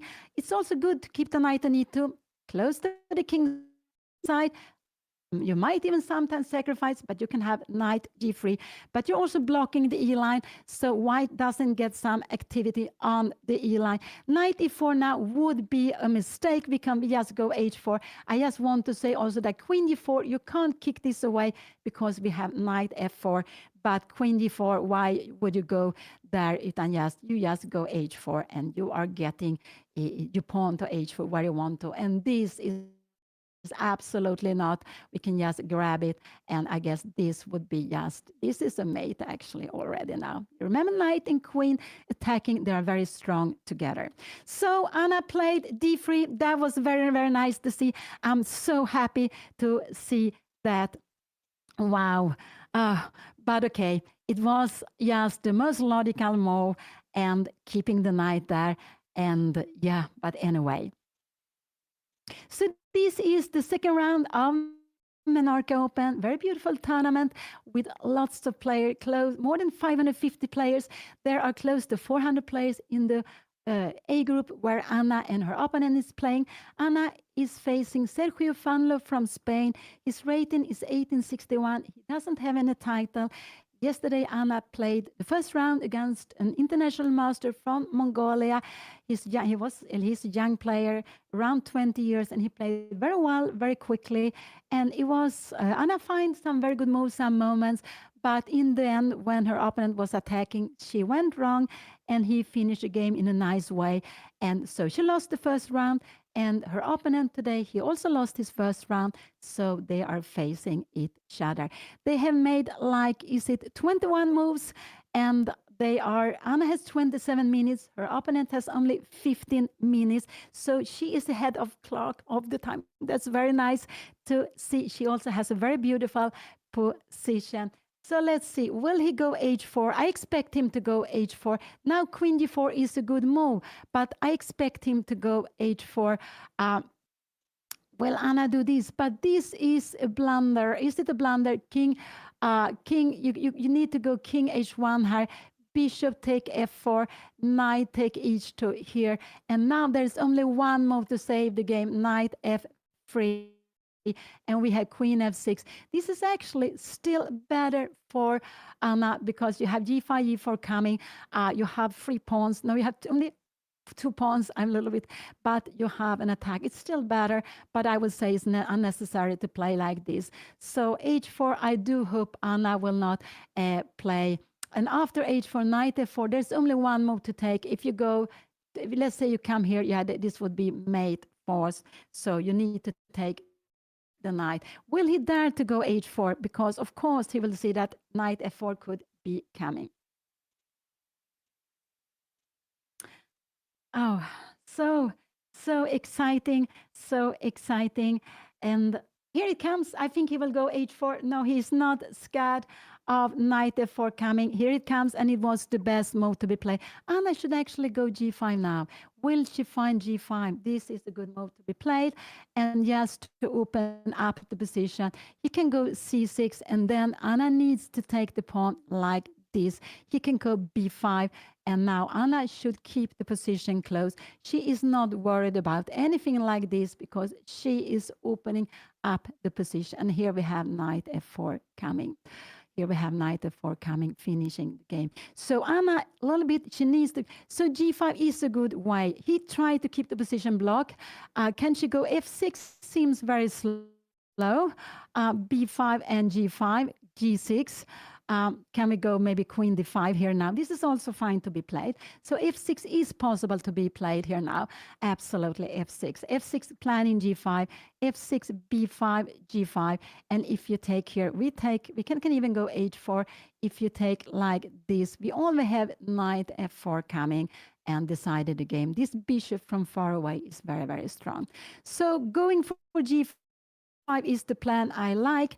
You can do it slowly. f6 and g5, you can also do it immediately, which is more, this is more directly. And the point is that after this h4, you cannot take the pawn. If you take like this, we have this beautiful knight f4, which is blocking the queen from defending the king side. Is a very important move, and that's why this knight is so beautiful placed on e2. And so g5 is a very good move, but you can also go f6 and g5. Let's see what Anna will play here now. Oh, and this tournament is very strong. I told you there are 4 plays with more than 2,600. There are, the number one is, let's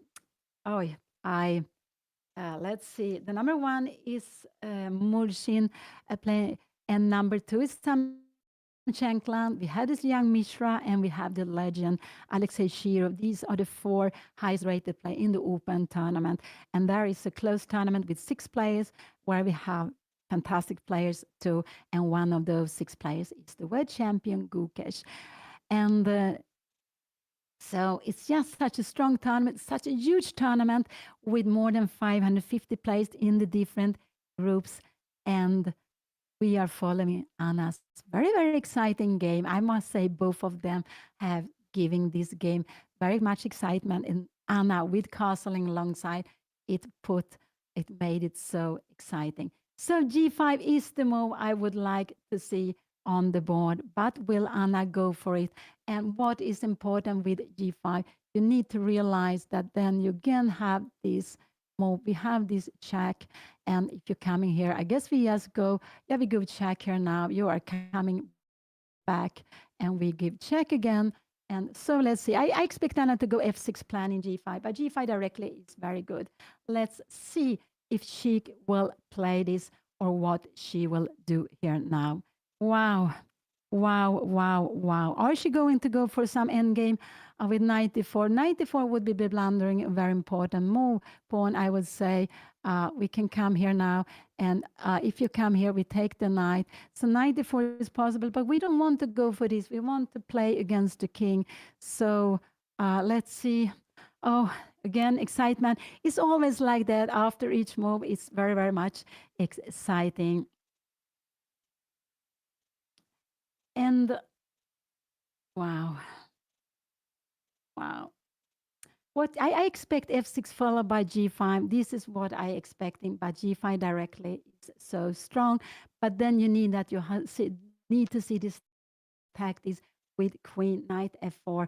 This queen is standing perfectly here on d7 because you are looking towards the queen side, and with the knight coming to f4, it could be that you can bring in the queen. You can also go queen g4. This is absolutely a very good move. We have been seeing this before, and you take maybe knight g5. You're planning a fork. I guess we go rook d7. What can you do? Maybe b5. Can we go f6 here now? You need to go away with the rook. Maybe here, or maybe we will even go rook e8. And you go something like c6. We keep the position close. Now we're planning f6. And actually this is f6 here now. And you need actually to play like this. And we will, I'm not sure if we should take it, or we should just go rook e5. Just leave the pieces cramped. And after a move like f4, we can start go after the pawns.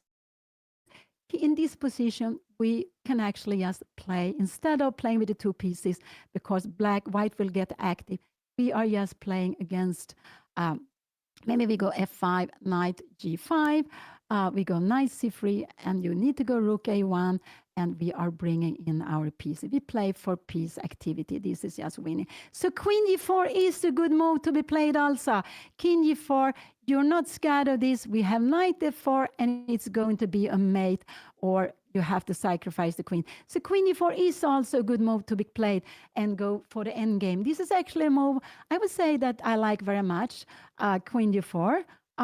This is more maybe the more style of me, actually. I always look for queen endgame, and I remember one strong grandmaster saying that when you're out playing, when you're having the middle game, always look to see if you can go for an endgame, which are good for you, because that is a middle game plan, to look for good endgames. And queen g4, it is a good endgame after this. And if you're coming here you go knight g4, we have f5, and we see this knight is not playing. You are getting very active, and this bishop is very good controlling d6, also not allowing this pawn to move, because we will take on g3.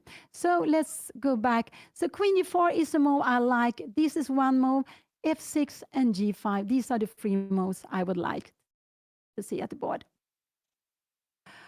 No, not really a rook lift, because it could be you want to go something like this, b5, rook g6. Yeah, this could be a possibility. And now we have, rook h6. Yeah, it could be. Let's see, you're right. Rook h6. And if now b5, we have knight f4 taking here, and we go rook g6. And where are you coming? King h2.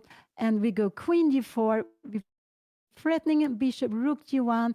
We have this bishop f4 check, and yeah, we are winning on the spot. So rook h6 is a good move also to be played. This is actually an idea to go rook h6. And this is a move that Anna could be thinking of. Rook h6. Wow, wow, wow. And the plan is to go knight f4. After rook h6, if you go here, can we still go knight f4? G takes, and we have a check. If you're coming here, yeah, we have a mate here. So rook h6 is actually a very good move also to be played. I didn't look at this. Now Anna is going down to 19 minutes. She is going down to 19 minutes.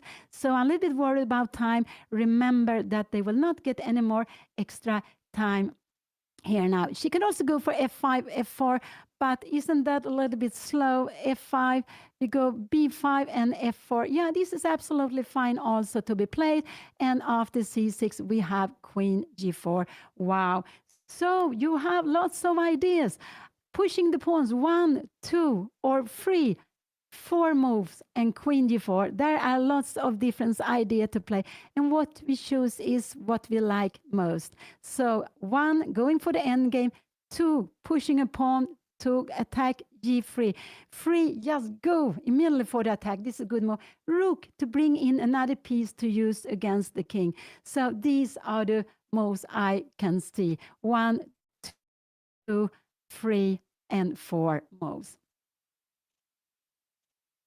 And so they have played, her opponent played his 22nd move. He stopped Anna's pawn from going further, and that is logical.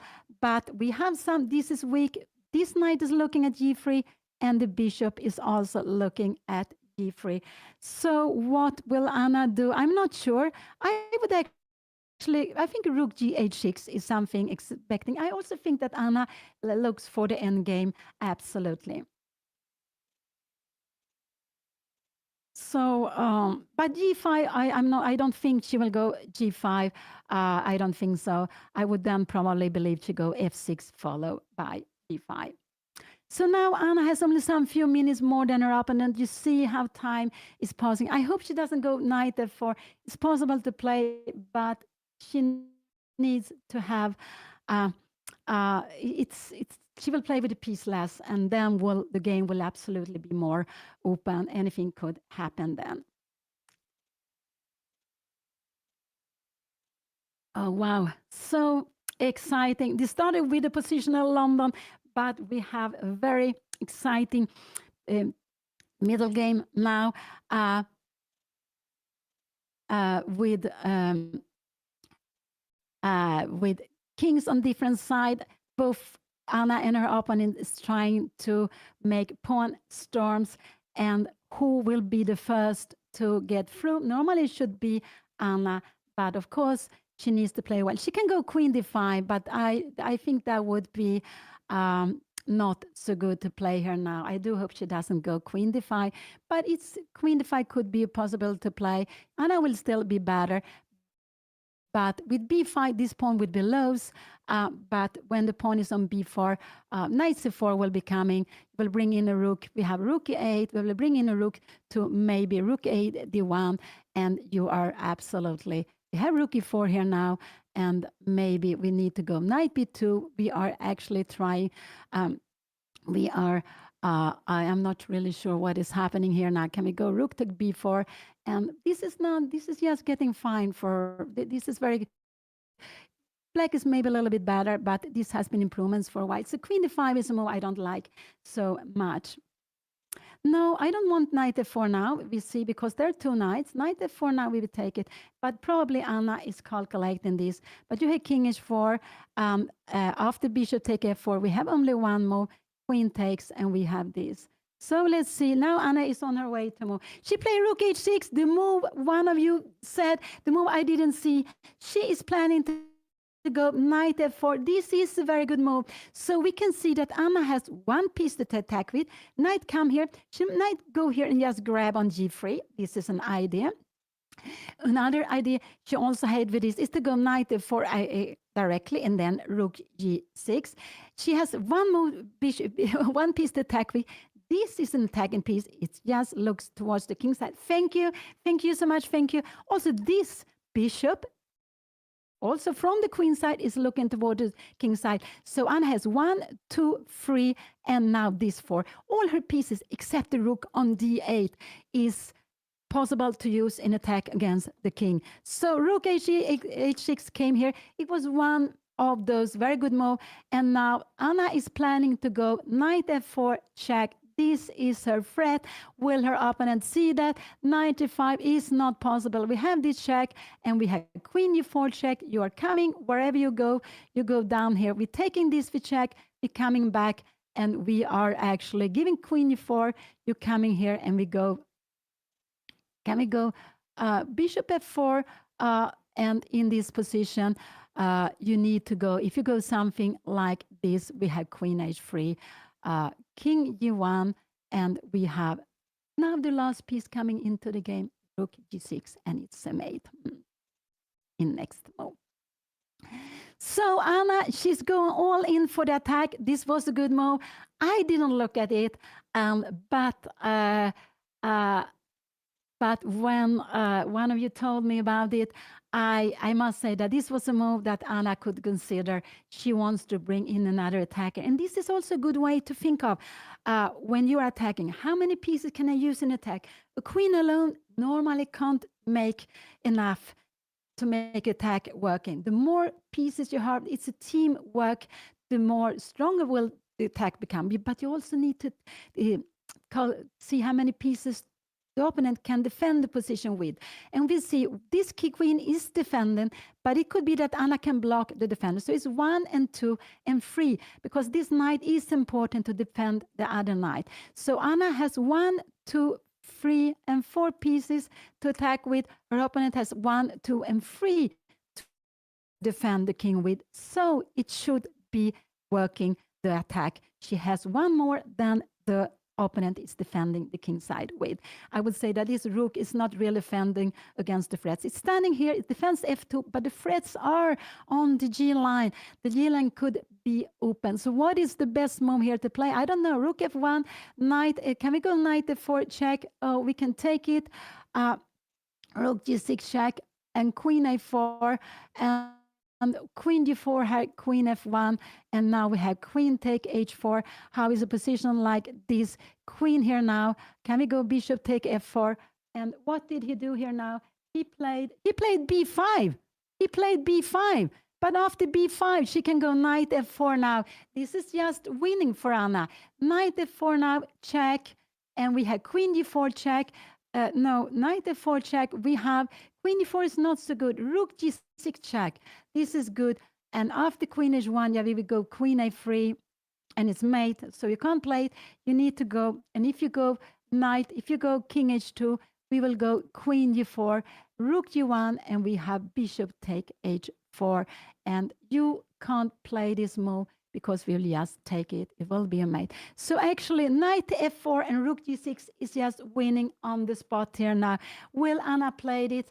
But it could also be that she will go rook g6 here now, and then what can her opponent play? I don't know. After c6, she can go queen f5 and knight f4 is coming. This is actually a very strong move, and we can just give the check here now. You need to move away. I don't know why you're moving away. No, it will be a mate here now. We will go queen h3, and it's just finishing. So Anna has, this is a very good move to be played, but she can also go knight f4 immediately. Both of them are very, very strong. And after this move, if you make something slow, I just want to say that we can also just grab here now, take, and we go rook check here, king f2, and we can go rook g4. What is happening here now? I'm a little bit wondering. We're moving away, and we go bishop g3 check, and the queen has to go back. So it's also a way of winning the position. So rook g6 or knight f4, both of them are very strong. Oh, Anna is down to 14 minutes. Remember, they will not get any more extra time. So her opponent, he defended the king side with h4. Then he thought that Anna brings another piece. He didn't see the danger, and he wants to try to open up. But c6 is not really a threat. Anna can even take it, but normally she should keep the position close. So now rook g6 or knight f4. What will she play here now? I expect her to play one of those moves. Oh, and this is the second round of MENORCA Open. They played the first round yesterday. Anna lost her game. Also, her opponent lost her game. So he's on 0 out of 1. And this is the second round. There will be a third round also today.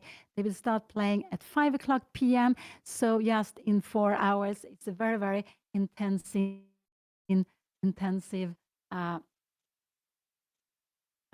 day today, also after yesterday's game. But knight f4 is such a good move to be played. It has to be taken. And then you have this check. You have to go knight g5. And now you bring in here. And you need to go king h1. But we just grab it. You're coming one wherever you want. And we can even go check here. And we have made like this. So this was the wrong way to going. You need to go king g2, and we go queen g1. You're coming back, and we go, and we can go rook take g5.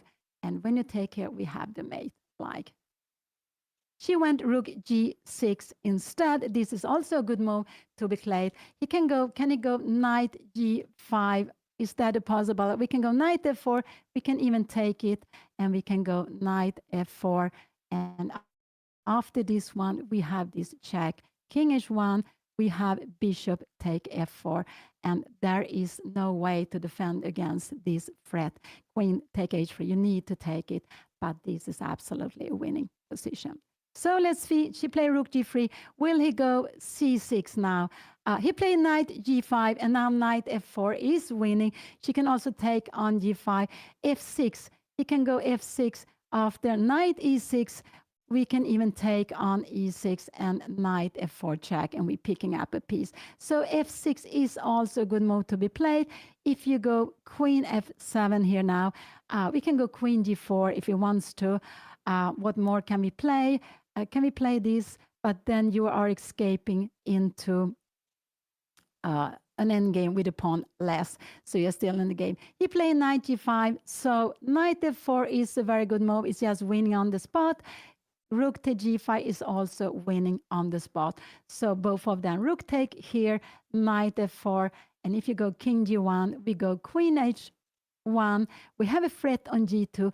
You can defend this threat, but you can't defend against this threat. And you will need to sacrifice the king. Not the king, but the queen.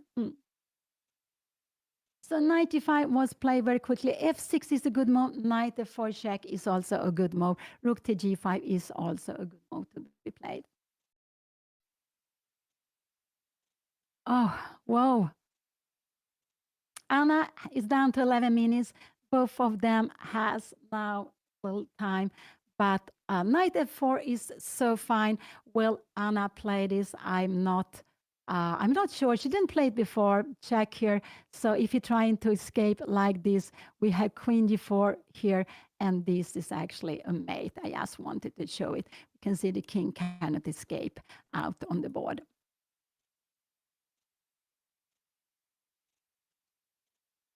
Oh, so exciting. Still 11 minutes on the board. I think Anna will just... So rook take g5 is a good way to play this. And then after you have knight h4, you need to take it. And we have queen g4. And we are going to go bishop f4 next move. This is absolutely a winning way to play.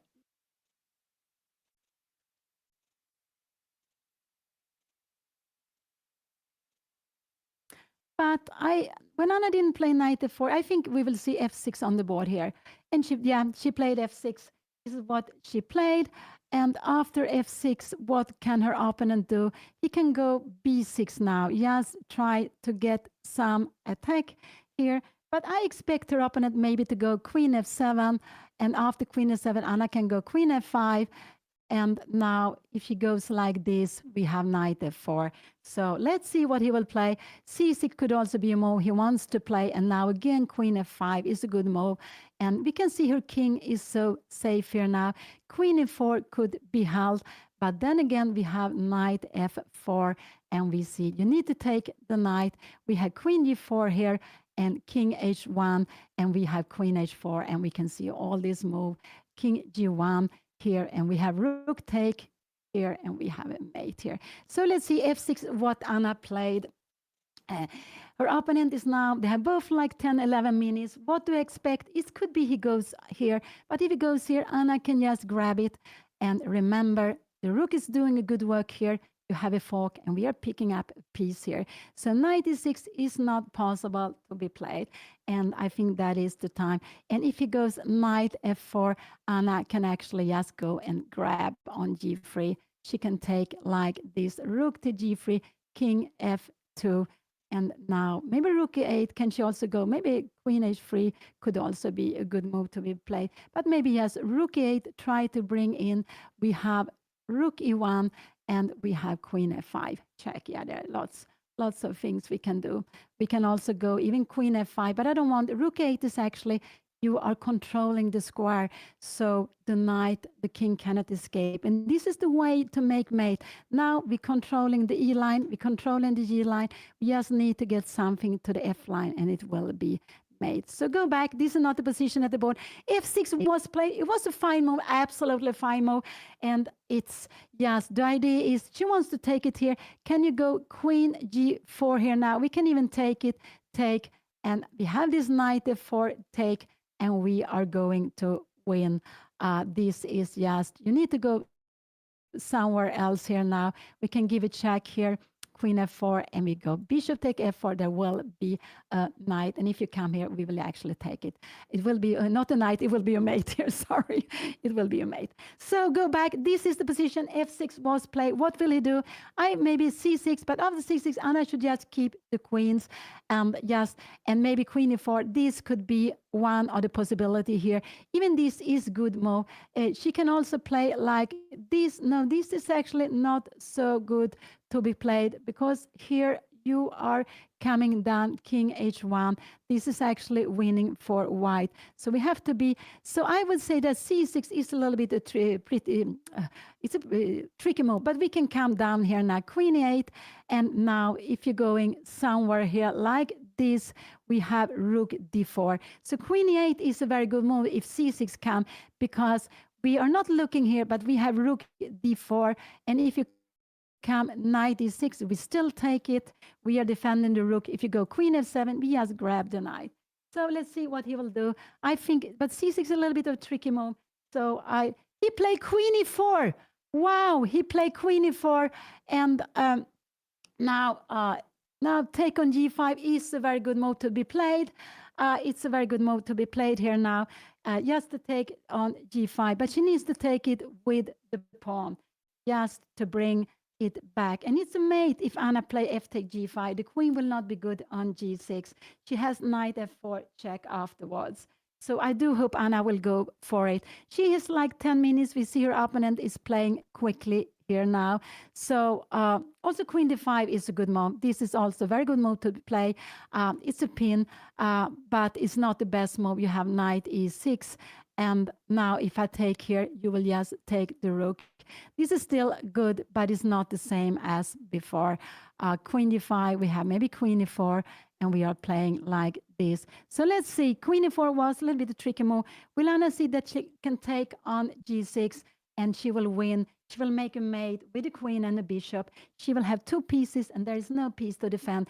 And this is what I want to say. If she takes here, she has a piece extra. You need to take here. We give a check. It's a fork against the king, against the knight. You need to take it. We have a check. You need to come down here. And we can even give a check here now. You need only one move and we go here. There is no way to defend against the mate. If you go away with the rook to have this as an escape, it's not escape. We have this mate force. So this is no way to defend against it.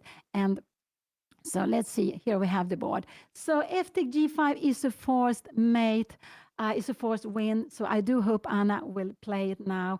But she didn't play these things before, so I'm not sure what else could she do. But this is an important moment just to play this now.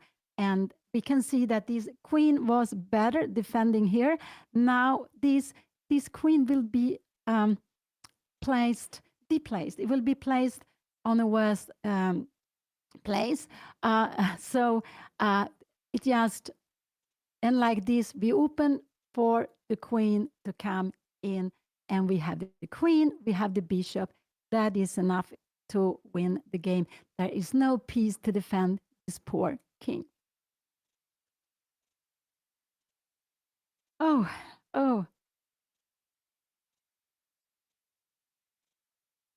But what can I expect from Anna? This is fine to play, but we have knight e6, and black is absolutely in the game. Maybe we should go f5, take, and take. Oh, no, yes. And this is a fine endgame to be played, absolutely. Queen d5 is a fine move to be played. It will not finish immediately, but this is just the strongest way to play it. Oh.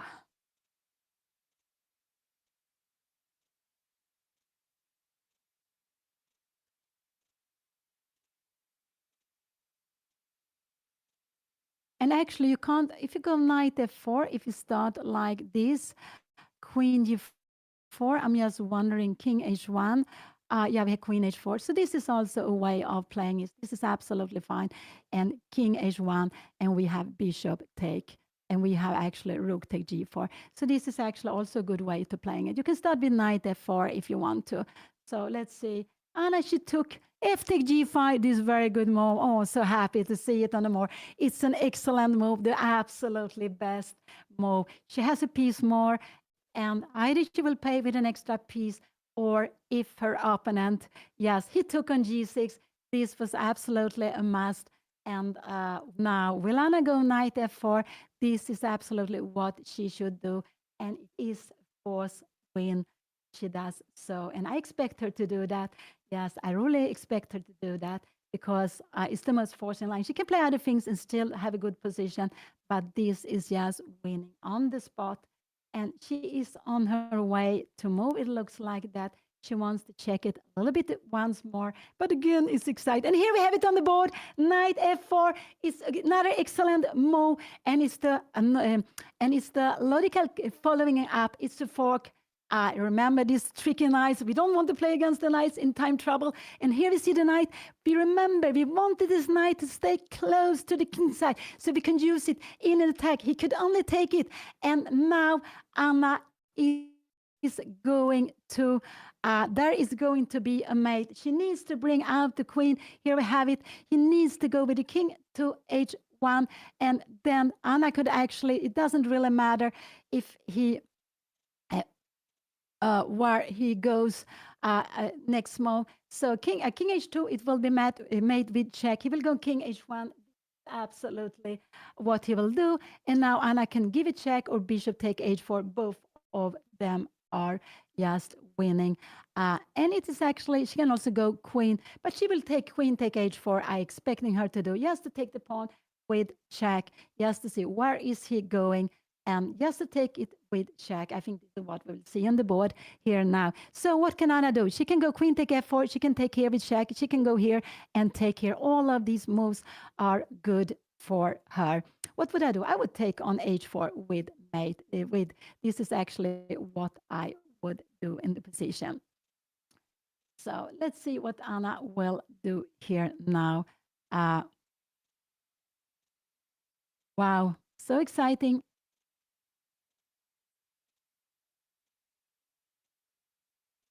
I would go queen h3 and bishop take h4, I think, actually. This is what I would do. But it's a matter of taste. Anna has 7 minutes left, but I think in this position, this is absolutely no problem. It's lots of time. She has to be queen. She has a bishop, 2 pieces attacking the king. One is far away, and this one, she need both of them. One would only be enough for a draw. The queen would only be enough for a draw. The bishop, of course, it would be not possible. But this rook is not taking, is not used in the attack.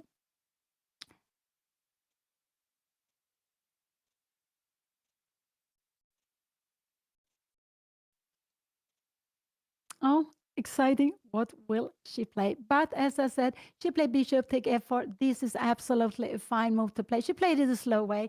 And now she is threatening check and mate. And there, or check and mate. There is no way. And if you go rook g1, we have even mate in one move. So her opponent, and queen e4 to bring the queen, it doesn't work because we have check here and we have the mate like this. So this is the way she played it. Bishop take f4. It was one way to make the mate. And there is no check, nothing her opponent can do here now. He can just prolong the mate, but it's a forced mate in the position. And wow, I'm so happy to see that. This has been an exciting game. It's still exciting, but it's going to be a mate. And I'm just so nice to see Anna playing this game, that she took this decision. Here we see her opponent resign. There's nothing he can do. The poor king is alone. And Anna, she won her second round. She goes up to 1 out of 2. And she has now 50%. And I think he's saying that he didn't realize how strong the attack was when he was pushing the pawns. So it was a great game. It was a very exciting game, not at all boring. It started with this positional, very popular line, London, but Anna got the chance to open up in center. She could free her position and got equal position quickly. And then it was tiny better for her.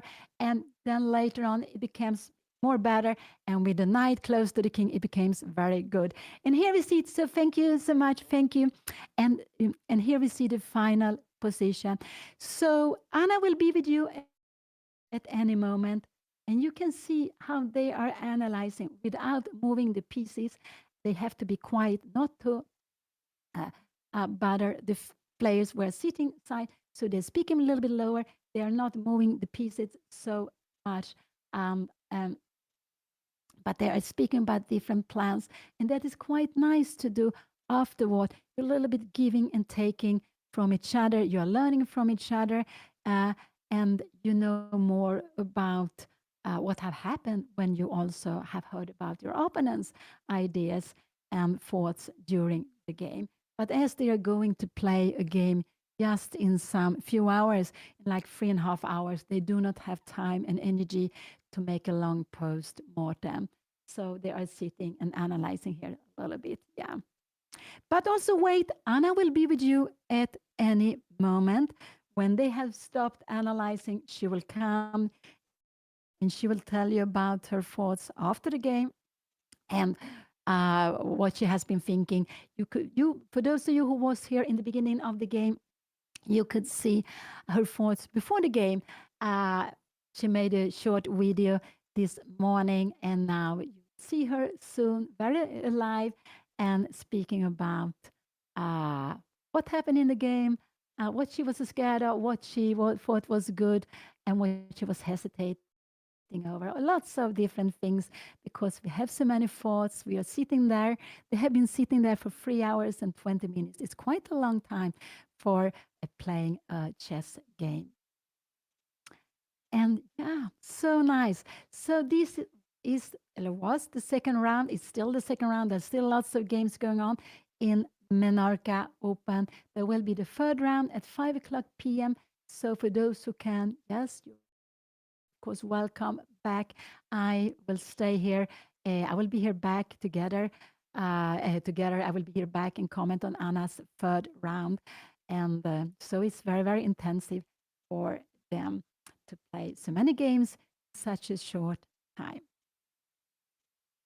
But Anna will have time to come and speak about the game for you, and then she needs to have a good lunch, a little bit to rest, and hopefully a little bit of time to see what her next opponent is like to play.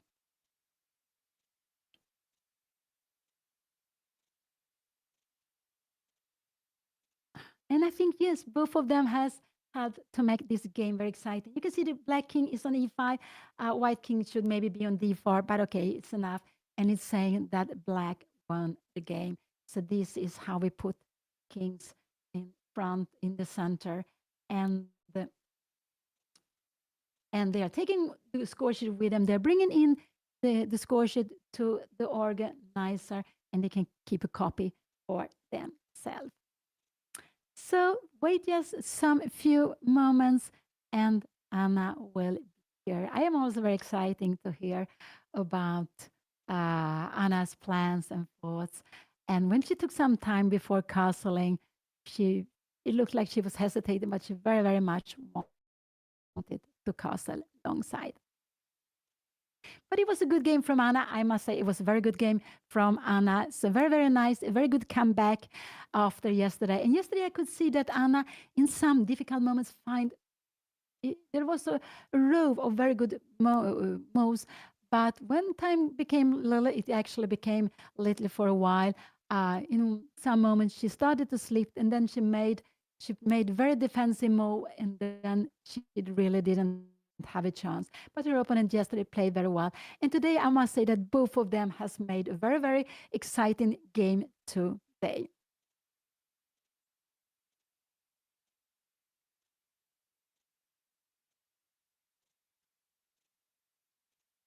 And just a little bit while before Anna will be back. And so in next round, 5 o'clock p.m. Central European time. And tomorrow again 2 rounds. So there is another double round tomorrow. So, and they are playing 9 games. So they have made 2 rounds. There's still 7 more games to go. 7 more games to go. And today, Wednesday, Thursday, Friday, Saturday, and Sunday. So 7 more games in 5 days. So that is quite a lot also. Oh, thank you. Thank you so much for the sub. Thank you. Thank you so much.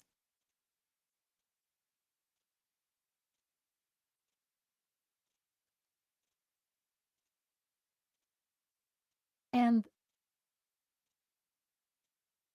so, yeah, so it's just such a beautiful open tournament. There were lots of, I wanted to calculate how many players who had 1 point, and it was like 170 players after the first round, like 50 players on half point, and then the rest on 0. So I don't know how many players there will be on 1 out of 2, but quite a lot. But there are 7 rounds to go. There will surely not be anyone on 9 out of 9. I guess the winner will have 7.5 out of 9 in this tournament. But 8 out of 9 is also a good score. But when you have such a huge number of players, I guess 7.5 will be necessary to win the tournament. So Anna now, she won a little bit of rating. Yesterday she lost a little bit of rating. I would say that she's about equal now after these first 2 rounds. So she has 50%. She lost the first game and yesterday, and today, the second round, she won the second game. So she's on 1 out of 2. And there are lots of good players also on one out of two. I would guess that Anna will play against a higher rated player because out of these close to 400 players, Anna is seeded number 265, around that. So I think Anna tomorrow, this afternoon, very, very soon, will face a player with higher rating again. This is what I guess. And that Anna will be white because the pairing system, it looks for a player with the same number of points, with 1 point, but it also looks for a player that has played black, that has played white, that has played, oh, I'm so, that has played um, white, black, and needs to have white so that you are changing colors. Maybe Anna is even up with some little rating. Oh, that's very, very nice to see. But it doesn't really matter so much. We shouldn't be focused too much on rating. Anna is here now. So now she's here. Hello, everybody. I am so happy. This is my dad just texted me. He was like, Anna, congrats. You won in my style. This is a very tactical game. So I was a bit worried. Like, I didn't know if long castles was good, but I had no other plan than attacking the king. And I just thought a bad plan is better than no plan at all. So I just thought, okay, let's just go for long castles and super attack my opponent's king. But I wasn't sure, but I just thought his attack was always going to be so slow. And then I wasn't sure if I could ever sacrifice my knight, but I just thought, I mean, I knew knight f4 was always up in the air at the end, but I just didn't want to do it in the wrong moment because if my opponent has enough pieces, I think he can also defend, and then I just lose the game.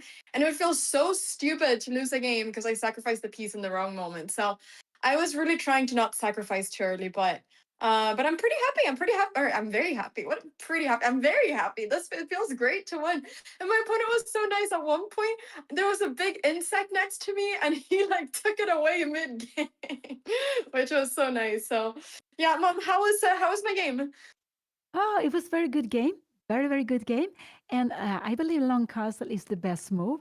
But I am a solid player. I would have gone for short castle. But long castle is the best move. And you're absolutely right. Your attack is quicker than his attack is.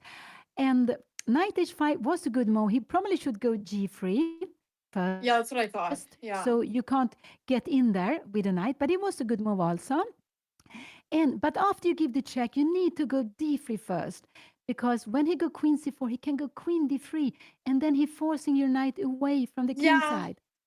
I forgot. I was gonna go d3, but then I was like, why don't I go just h5 now? And then I realized that he has queen d3. I was really worried about queen d3, actually.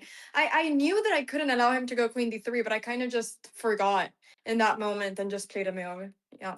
Yeah. But it was very nice. And when you went rook h6, I didn't see that move. It was someone in the chat who said, why not rook h6? It's a very good move. And then you could go lots of different ways, but it was one of the very good moves. You're bringing in a rook to attack with another piece. So that was I fine. wasn't sure if I could go g5 already there. Knight takes g5, knight f4, but it just felt so crazy because this other knight comes to f3 as well. Yeah, no, that's also winning. g5, you could go g5, you could go rook h6, you could go f6 and g5. g5 is the direct move, but rook h6 is very good move also. Yeah, I was also looking at f6. That was my three alternatives in my brain were f6, rook h6, or g5, and I couldn't figure out what was the best. But g5 just felt so forcing, and I thought if it doesn't work, I'm just gonna lose the game, and it's kind of scary too to do that. So I only played knight f4 when I was 1,000,000% sure that there was no defense. But yeah, when he went for this queen move, I just saw that I could. At first, I thought that he could go like knight. I don't know what it is, c6 or d6 or whatever. But I just have queen takes and then knight f4 check, and I win the piece. Which I didn't see first. Yeah, but then I saw it. So then I was very happy. Yeah, no, that was very, very good. I think you played the attack very safe. That was very good. You have very much control. And it was very nice that you made the decision to make a long castle.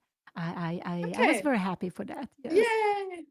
I'm happy because I was thinking either Mom is going to love this move or she's going to hate it. And she's going to say, Anna, why do you castle that way? Why don't you just castle normally? Yeah, I was a bit afraid of that, but it felt good. Yeah, it was good, and you were right. I was hesitating there, but you were right. And then after that, you can go quickly g5. You went, but you can go quickly g5 after that. Also, you went knight h5, but g5 is very good also. My other idea was to go h5. I mean, I knew g5 I can always do, but I wasn't sure if I really, because if I go g5, then I thought I can't go h5 because then he can take my pawn on g5. Yeah, no, if you go g5, the plan is g4 to force away his knight. This is the plan. Exactly, but I didn't know if that was the plan I wanted. So that was the reason I didn't want to go g5. So I was thinking of going h5 instead, but then h5, h4 before knight h5 felt a bit slow. But I guess I could do that too. H5, H4 at that moment. Yeah, yeah. That's also a plan. But then I thought G5 was more direct to the point. But you should go D3 when you're allowed immediately. So he needs to play Queen D3 to block the pawn. I got 2 brilliant moves, Mom. Yeah, you got brilliant moves. F take G5 and knight F4. Yes. Yay! We're farming Oh. brilliant moves. 2 brilliant moves in a row. That's awesome. No, I'm really happy with this game. This is really beautiful. This is going to be a very fun recap. I'm probably going to be doing the recap this evening though after my other round, and now I'm going to prepare and eat and stuff. And have 2 games in one recap, because otherwise we're going to have like so many videos in like such a short amount of time. So I'm probably just going to do one recap for the days of 2 games. So I'll be posting the recap tonight of both this game and the next game. That is the plan. Unless I get super bored and I film it now. But I think I'm just gonna have food and relax and just, be prepared for the next game. The next game is starting at 5 p.m. CEST, so it's in 3.5 hours, which feels really awesome. So yeah, that's round 3. We're doing good. I think we might be gaining some rating. I don't know. But yeah, 1 out of 2 points, and I'll probably play someone stronger with the white pieces, which is super fun. So this is awesome, and it feels so great to win a game in a beautiful way. Like, I am very happy right now. I think you saw the clips of me eating pancakes with coffee, right? Those pancakes helped, I think. Mom, did you see those clips? Yes. So of course. They were very good. They were very, very good. Okay, everybody. Thank you so much for watching. Thank you so much, Mom, for commentating. We will be back with round 3 at 5 p.m. CEST. Do not miss it. We might have a chance of doing the result of our lives. So who knows how it's going to go. I'll play against a strong player with the white pieces, and if I play well, I have a chance. So I'm very excited. We are going to send over a little raid to somebody. I'm not sure who is doing chess right now. Who is doing chess? I'm seeing a girl called Elena who is playing chess. Maybe I'll just raid Elena. Yeah, I think I might just do that. Okay. She's playing chess. Let me go ahead and raid Elena. And after that, I'm gonna get some food. I'm actually really hungry. Let me do that. Oh, wait, I'm breaking my phone. Wait, no. Wait, sorry. um Okay, there we go. Thank you so much for watching, everybody. Have an amazing day, and do not miss the recap. And I'll see you at 5 p.m. CEST for round number 3. Bye-bye, everybody. Thank you so much for watching. Take care. Bye. Thank you, Mom. Thank you for commentating.